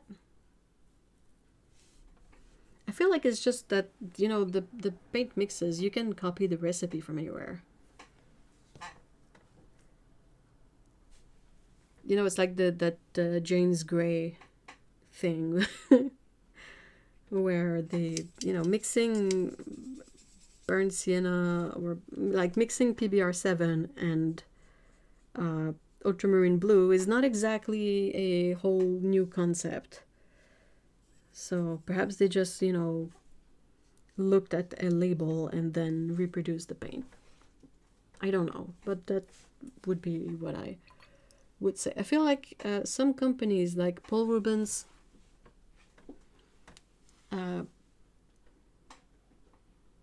they feel a bit more established, so I don't get really a vibe from them that they would wing it.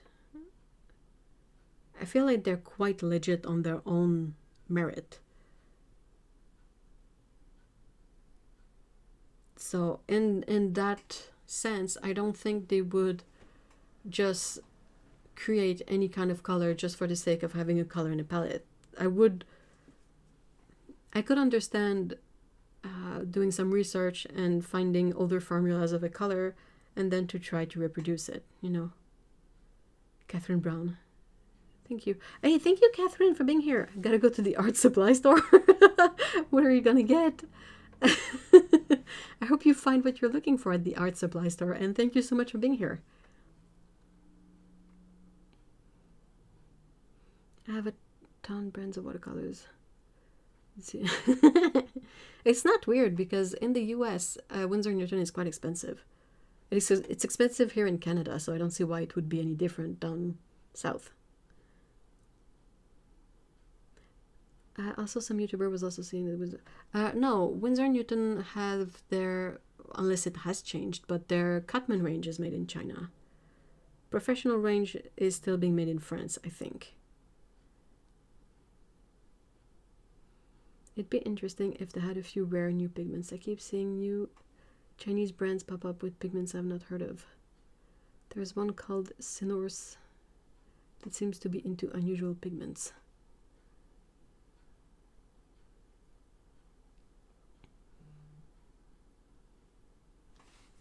That's a thing where I feel like you kind of need to see the colors. Like I was sent a set recently and I didn't make a video on it in the end because that's what we decided with the company. Because it would have been too difficult for me to talk about the colors without mentioning all the things that I thought were weird about the colors. Like if you tell me a color has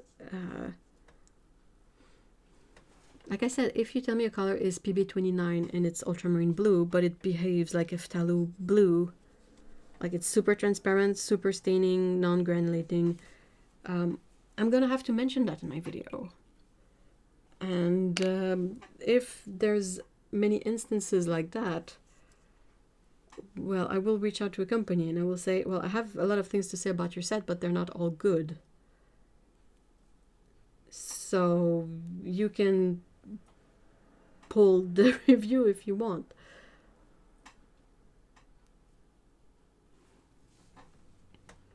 Depending on where you are, not at all. In the UK and the hobby shops even carry professional. Exactly. I know, but said YouTuber said the one kind of paint was very similar to the professional. Yeah, but okay, so I have I kind of have a bit of a personal vibe issue with art tubers that will say things based on what they perceive, but with no source or no backing. So fine, if someone says that the professional Winsor & Newton looks like whatever Chinese paint they're using, but there's really nothing to support that.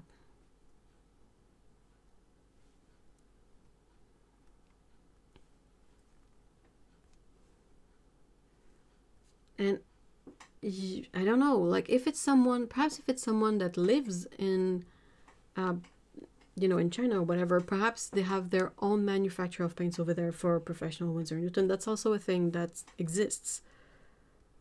But I don't know exactly how much. And I find it very difficult because I've seen it too often. And I don't think it's very responsible to just say stuff like that without any kind of backing as someone who creates content on YouTube to try and inform people about paint stuff. If I ever find a way to ship a tin of Sinors to Canada, it'd be interesting to get your opinion. Well, at least then I'm not in the US. I will have to look them up. Do you know where, like, did you find them on a very local store or? Not over here in the shops I buy from. The brand that shan't be named is always, yeah. Some folks at the recent paint event were checking out. Ooh, okay. Let me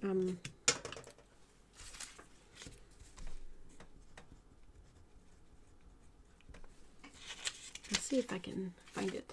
Potato Pirate! Oh my gosh. You're lucky I ran a bit over. Half alive, half asleep. Oh no. I hope you're doing okay.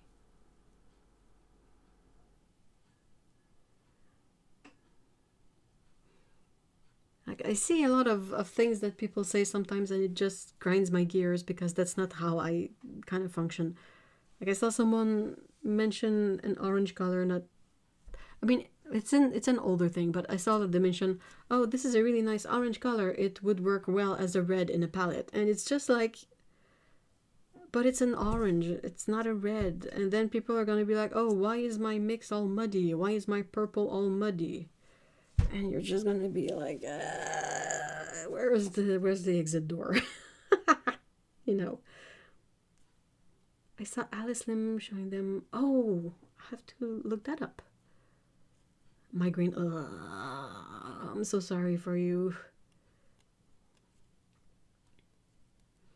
I don't know if she bought some, but I think she got some on the welcome package.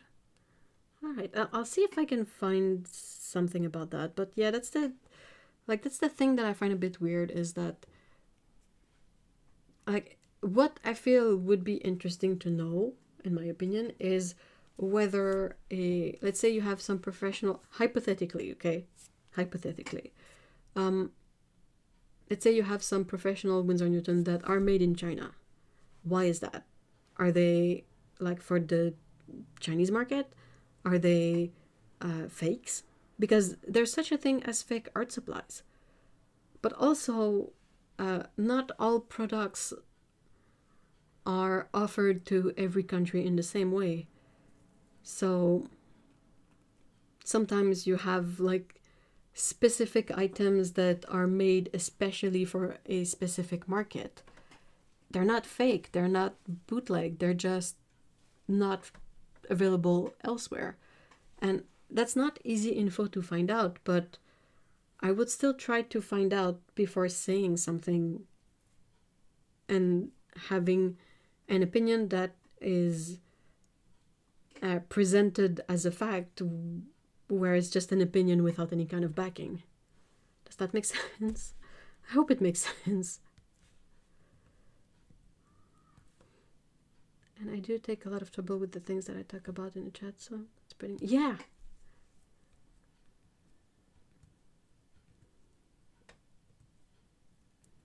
One of the first craftsy classes I took for watercolor a few years ago had Daniel Smith Transparent Pure Orange as the warm red. And it really messed me up for edges. Oh no, I'm so sorry you had to go through that. That's not nice. That's not helpful. Oh, see, that's the kind of... It's orange. Okay, sorry, I'm just... I need to chill. It just bothers me so much. Like, if you make a class and you put an orange as a warm red, you have to really make it a point to be like, okay, I know. We're gonna try something different here. I'm gonna put this really transparent warm orange in my palette instead of a red, okay? It's like you have to let people know what it implies, because they might not be able to figure it out if they haven't painted a lot, you know? And then you try mixing things and...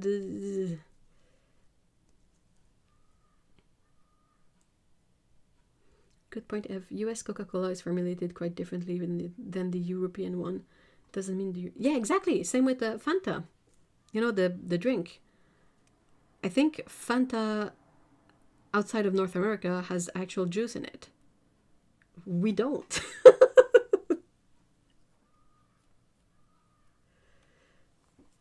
I took that same class when I was starting. It's when I learned that I can mix a good red from a magenta and reddish orange. Oh no.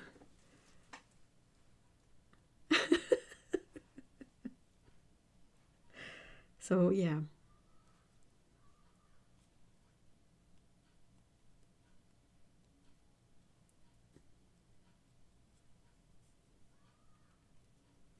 You should always make room in every palette for oranges, but I'm biased.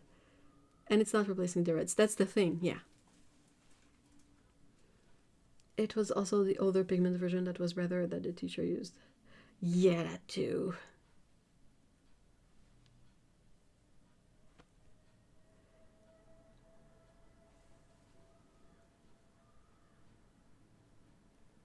It's a bit, it reminds me of Lana's palette that doesn't have a yellow, but it has orange and green gold, I think. And that Lana will be able to correct me, but when you mix them, you kind of get a yellow. But I wouldn't give that palette to a beginner. If I made a class with that palette, I would say something about that, you know? It's bad enough that people are thought that red, yellow, and blue are primary colors.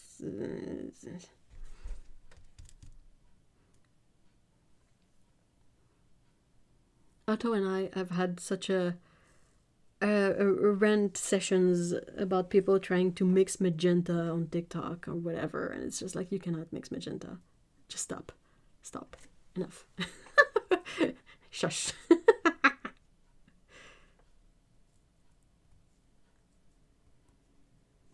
It worked okay for some things, but overall it was bad for mixing and just very confusing.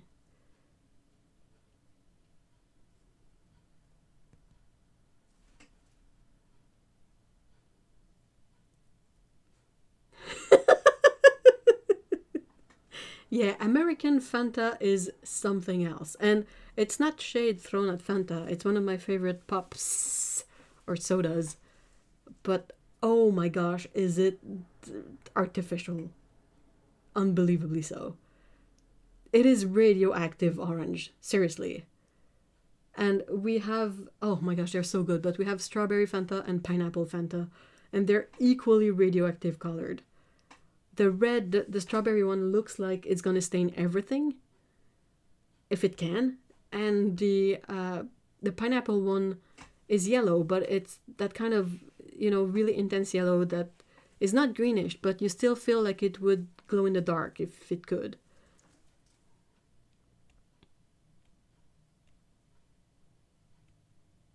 No one here would buy a neon orange drink. Pineapple Fanta forever. Isn't it delicious? It's so good. It is so freaking good. Ah, but it is so tasty. I love pineapple Fanta. Oh, it's delicious. I really love that Fanta orange. It's not a color found in nature, but man, it's so good.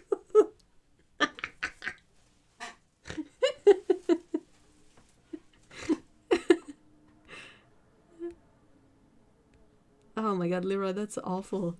I remember reading a review of a primary paint set where someone complained about it containing magenta, when red is the primary color. No, it's not. But pineapple isn't neon in real life. No, but it can be. And Fanta. American Fanta is absolutely something that is man-made, but it is delicious. It is absolutely delicious. Oh, I should get all three of them and mix them. I don't think it would taste awful. Like strawberries, pineapple, and orange, they would taste fine together, I feel like. Oh, that's a future project for sure. Oh, why is it sad, Lana? Fanta is delicious. You could dye your hair with it, but it's delicious. It's much better than Crush. Orange Crush is gross. But our Crush cream soda is delicious.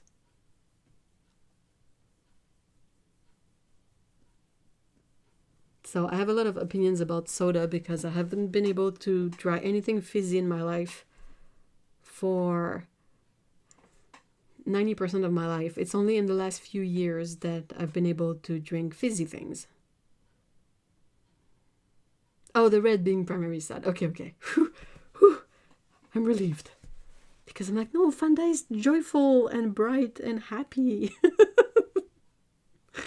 But yeah, so yeah, I've been discovering soda drinks in my old age. And It's amazing. The golden muscat I'm having is Japanese Fanta, but it looks like white grape juice and not full. Oh, that sounds delicious. Japanese Fanta is always tasty. I've had the peach one and it's so good. Also, there's a place we could get a honeydew melon soda that was from Japan, and it was completely clear. No dye in it. I'm reading the Fanta Wiki entry. In UK, they had to reduce the sugar by half.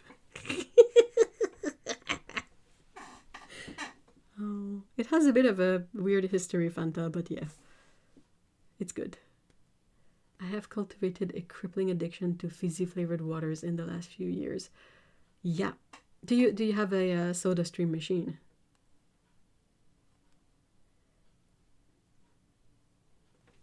We're just chit-chatting. I'm gonna end the stream soon because I need to drink something. But yeah, honeydew, all the things. Seriously, we get so few things that are honeydew flavored. And then you enter into an Asian grocery store and it's like, wait a second. Oh, ew, sucralose is not great.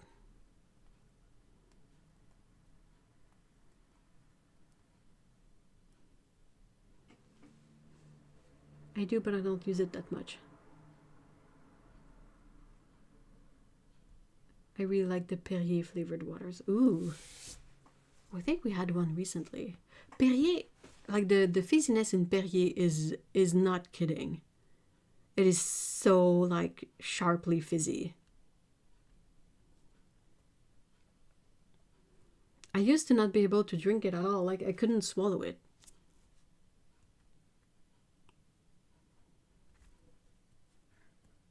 Oh no, Lyra.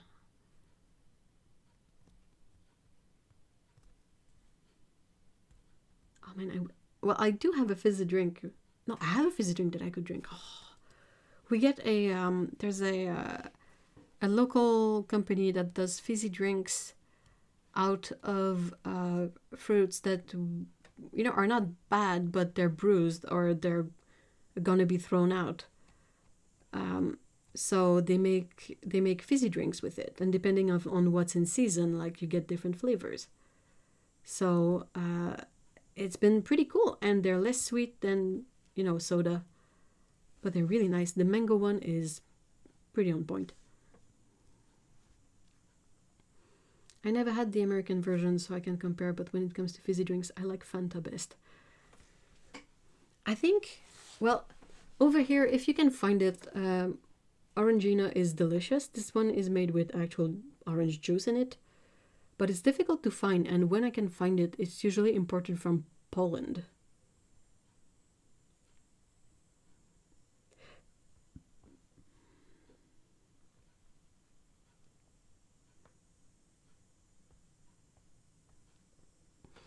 So I got into trouble at the job one time for drinking bottles of Perrier at my desk. Someone saw the green bottles and assumed it was beer and reported me. Oh, no! But they're not the same shape. Oh, man. I hope you went to HR and was like, this is Perrier. I am not to the kombucha level yet because of the taste of fermentation, but yeah, now I can do fizzy, so perhaps one day I'll be able to do kombucha.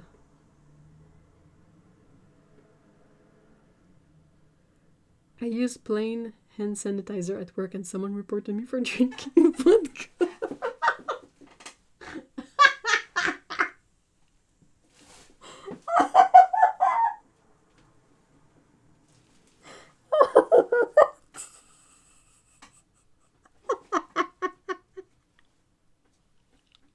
Sorry, that's just so extreme. They really went from, oh, it smells a bit alcoholic. That dude is drinking vodka. And that's why I hate working with people. Seriously. This is so far-fetched. The person went so far. Like from 0 to 200 right away. Oh, I'm sorry, Box of Pain. That's awful.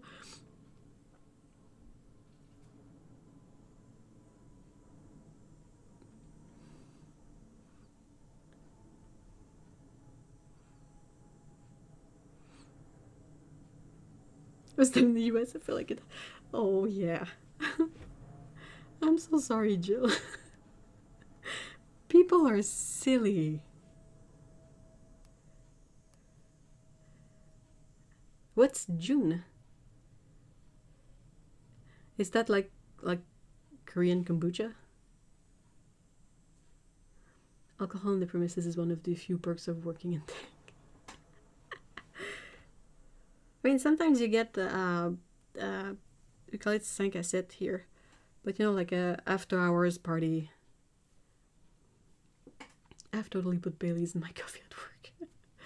I've never worked in a place that would let you do that, but sometimes they would do like little gatherings after work, and they would bring in alcohol. But I can't drink alcohol. I was not impressed, and it was easy to show the higher ups that it was just from boots and not that much fun. Oh, it's like kombucha, but you use honey. Oh, that sounds lovely. Green tea and raw honey. That sounds delicious.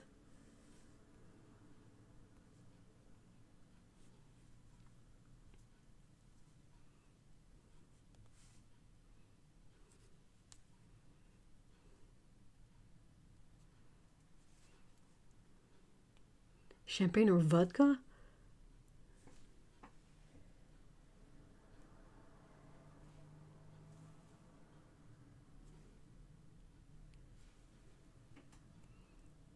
Working at uni, not as students. I mean, you know that the students also imbibe occasionally, right?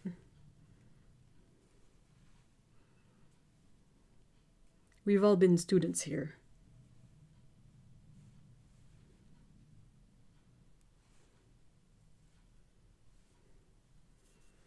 But yeah, my PSA would be keep alcohol for baking. And if you want to drink something, try non-alcoholic. Because alcohol is terrible. Gin can be expensive to brew at home because buying the raw honey from the local farms get expensive, but it is hecking tasty. Do you have to put a lot of it? Because I guess it depends where you live. Over here, it wouldn't be that difficult to get raw honey because we have so many beekeepers. And a lot the local honey production system is quite robust. And I'm very glad for it because honey is amazing, but yeah. So according to Google, there is a separate line of Chinese Winsor Newton sourced locally and only for the Chinese market, not the same quality as the Pro. That's weird. I wonder if they would be made more in line with the properties you need for, you know, traditional Chinese painting. I would love to try fermenting at home, but as a hardwired germ. Oh, yeah, yep. I literally have gallons of local honey. It's amazing. I second that. I might be able to get my hands on a bucket of local honey soon. And I'm looking forward to that.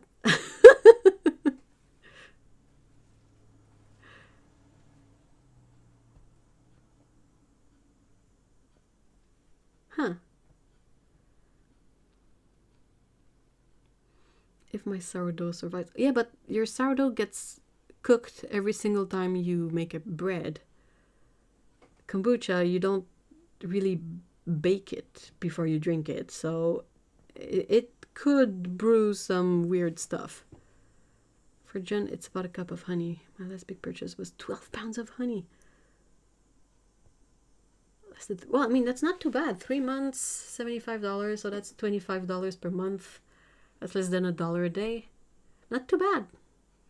If you consider the price of a coffee in a cafe.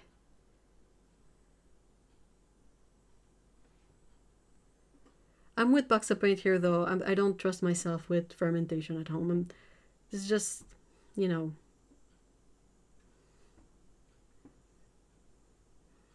I've pulled Winnie the Pooh. With pants, though.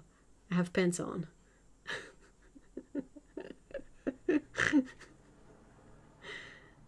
A bucket of maple syrup in one hand and a bucket of honey in the other hand. That's the life.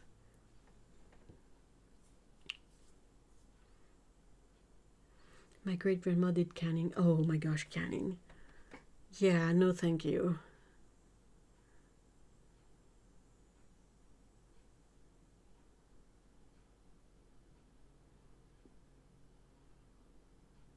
I've made my own wine for years and I'm not even a wino. What do you use it for? Fermenting is safe if you keep the salt amount around 3%. But is kombucha salty? I don't think it is salty though. Is it salty?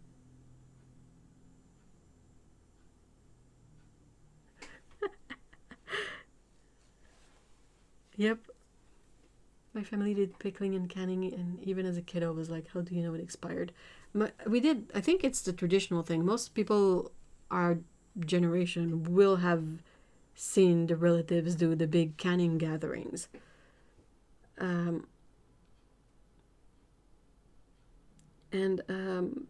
Yeah, but that's the thing though. The things my mom would can often were things I didn't like beets. Pickled beets, so nasty. And like what they call here fruit relish, also gross. So I saw them do the canning, but I never really got around to it. And for everything else, like tomato sauce and all of that, it would often just get freezed, put in Ziploc bags and freezed. But yeah, I wouldn't want to do canning. No, thank you. Too much of a hassle. I'll eat peanut butter sandwiches before I do any kind of canning. Cooking and to go with spaghetti. But kombucha is acid, which means all the bad bugs do die. Oh, interesting. See, I don't know that.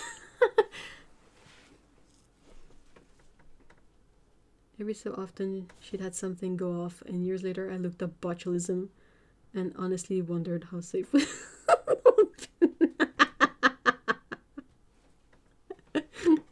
Beets, shudder. Beets are approved on my diet. Nope. Absolutely nope. Nope. If you're in chat and you love beets, well, you're in the right place because you're gonna get all of our beets because we don't like them.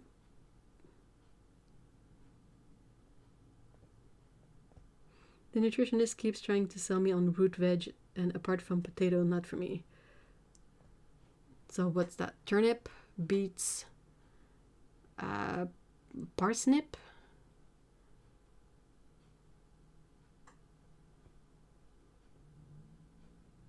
Are carrots considered a root veggie? Well, you can have all of the beets, Paulo. All for you. What else is a root veggie?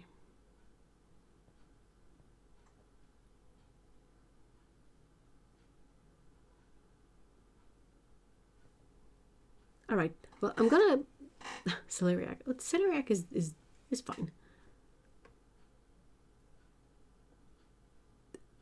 Beet.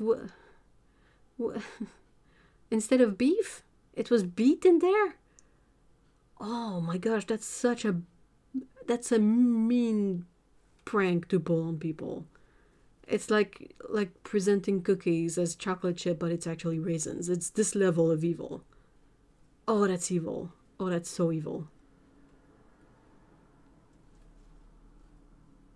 Sweet potatoes aren't bad with butter, brown sugar, and pecans. But that's the thing, though. What is that? Is that a dessert at this point? What is it supposed to?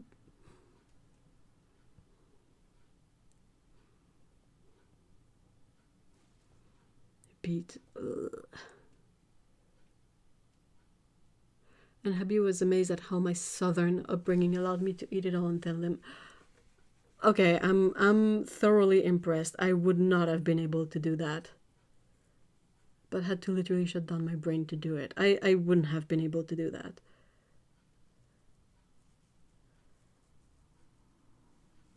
No.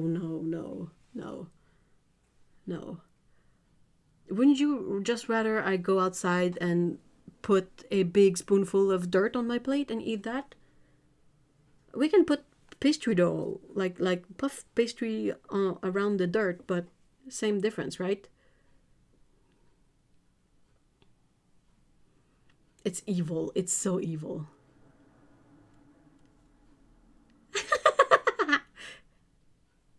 Oh no, who salts their watermelon here? No, no.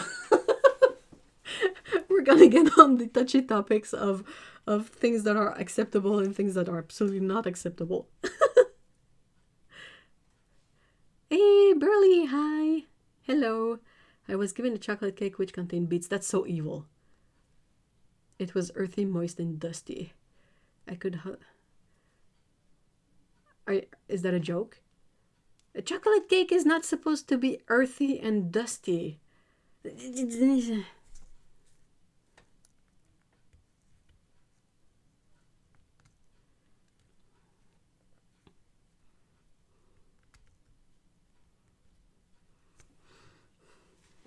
Tomatoes are not very good for pickling. I've seen them a lot in the pickles my family would do, like the fruit relish. But they wouldn't be whole, they would be like chopped up tomatoes. And I don't know if they did something like remove the seeds or remove the peel or whatever, but...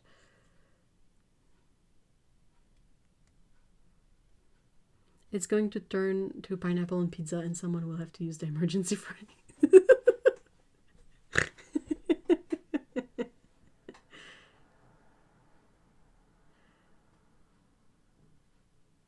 We've already, like, pineapple on pizza, I think, is one of our tamest controversial topics. It's the small fry stuff. We go much deeper into controversy. Beets and chocolate do go together. Yeah, like, I don't know, steak and cupcakes. Like, no. No, I don't put salt on caramel. Caramel is supposed to be sweet. Ah, nightmare. Fudgy. Okay. It's a bit better. Dusty doesn't sound really good. Oh, Amy, hi. I hope you're doing well. Like watercolor and printer paper, that's a good one. Yeah. Yep.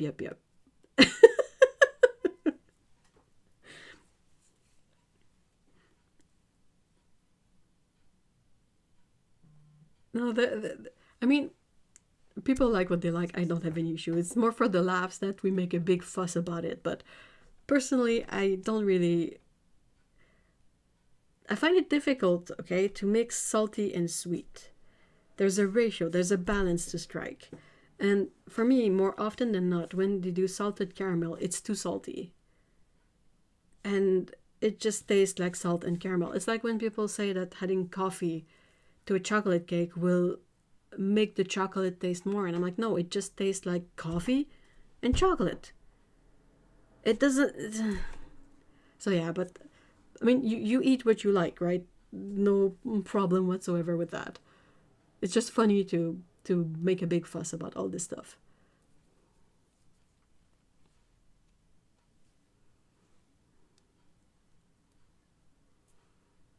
I love the salty caramel, but I really only like savory, tart, or complex flavors, not much for sweet. Awesome! Give me all the sweet. I'll take it. Give me the sweet. I'll take the sweet. More for me. I thought beets were the red veg. Yeah, they are. My friendly Turkish baker keeps offering me feta cheese with watermelon. She says it's typical from Turkey and I can't get my head around it. I've seen that combo a lot, like as a sort of salad. Watermelon and feta, but I can't have cheese, so... How could you have a beet Wellington or... I don't know. Beet Wellington to me is a crime.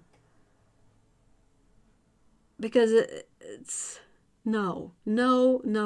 Its only existence is wholly based on being a pun, because beet looks like beef, but there's absolutely nothing in the composition of a beet that warrants having it wrapped in puff pastry and then baked in an oven. It's a crime. It's 200% a crime.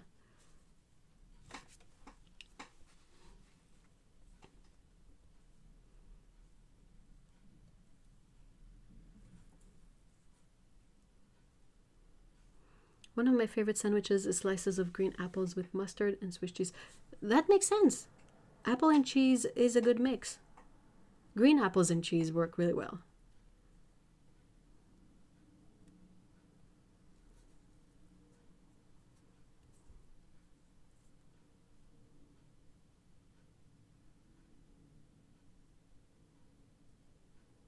And mustard, yeah.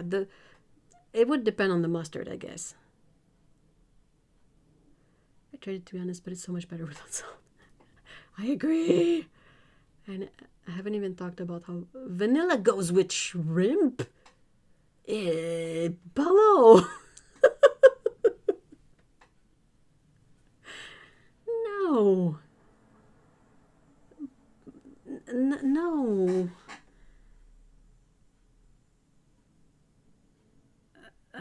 Now my brain is broken and it's gone. Dead.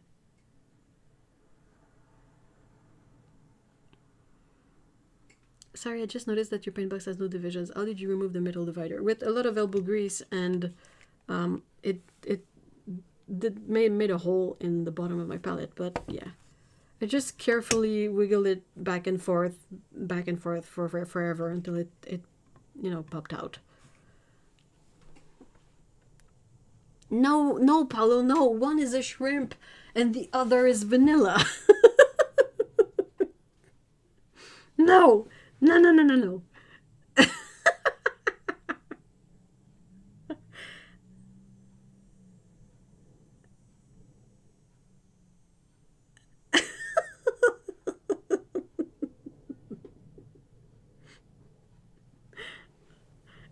I'm kidding. You're much more of a culinary aficionado than I am, but it's just so weird. Like, I feel like if I would stop a random passerby in the street and would ask them, "What do you think about shrimp with vanilla?" the chances they would know about it would be very slim.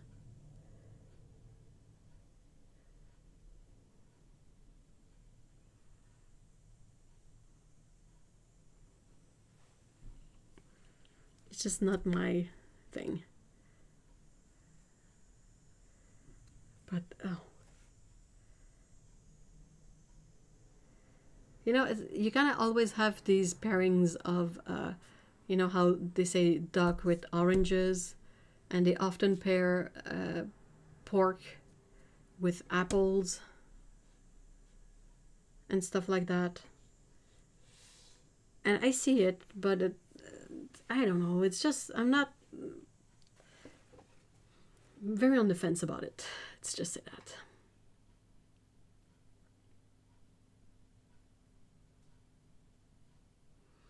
I wish the fat duck was an actual fat duck that should just food. That would be hilarious.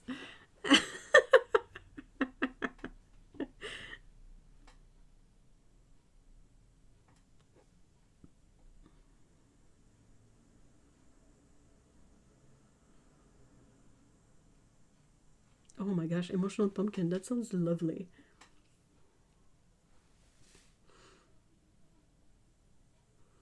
I pair popcorn and chocolate at the movies.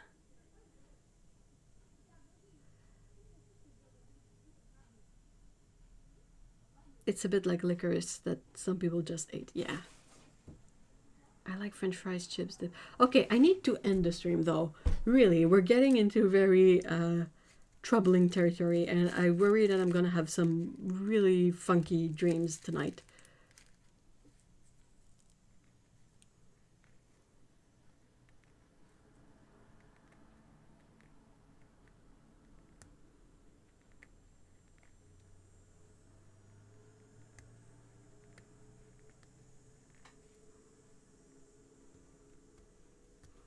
In Germany, you can sometimes find red cabbage sauerkraut with apples and pork with prune sauce.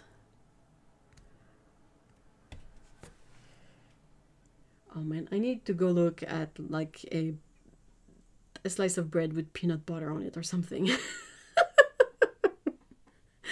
Okay, well, thank you so much, guys, for being here today. I know the last half hour or so was just random chit chat, but it's been fun, and I really enjoyed chatting with you guys. And it's always funny to go into the territory of weird food thingies or unusual food combos. Let's just say that, and falsely controversial ideas, and make a big fuss about it. Like I said, it's just for the fun of making a fuss. I don't have to eat it, so I'm fine, and you don't have to eat anything that we mentioned, so it's all good. But yeah, it's always fun to talk about this stuff because culturally it's interesting, I feel like. Long story short, thank you so much for being here today. I need to go drink some water, and I hope you guys have a nice week, and see you all in the next stream and on the Discord server. If you are not on the Discord server, you can hop on. The link should be in the description. It's free, it's a lot of fun, and it's a nice way to keep in touch and to ask questions about paint stuff to the community and all of that. So yeah, have a great weekend, guys. See y'all in the next one. Bye bye.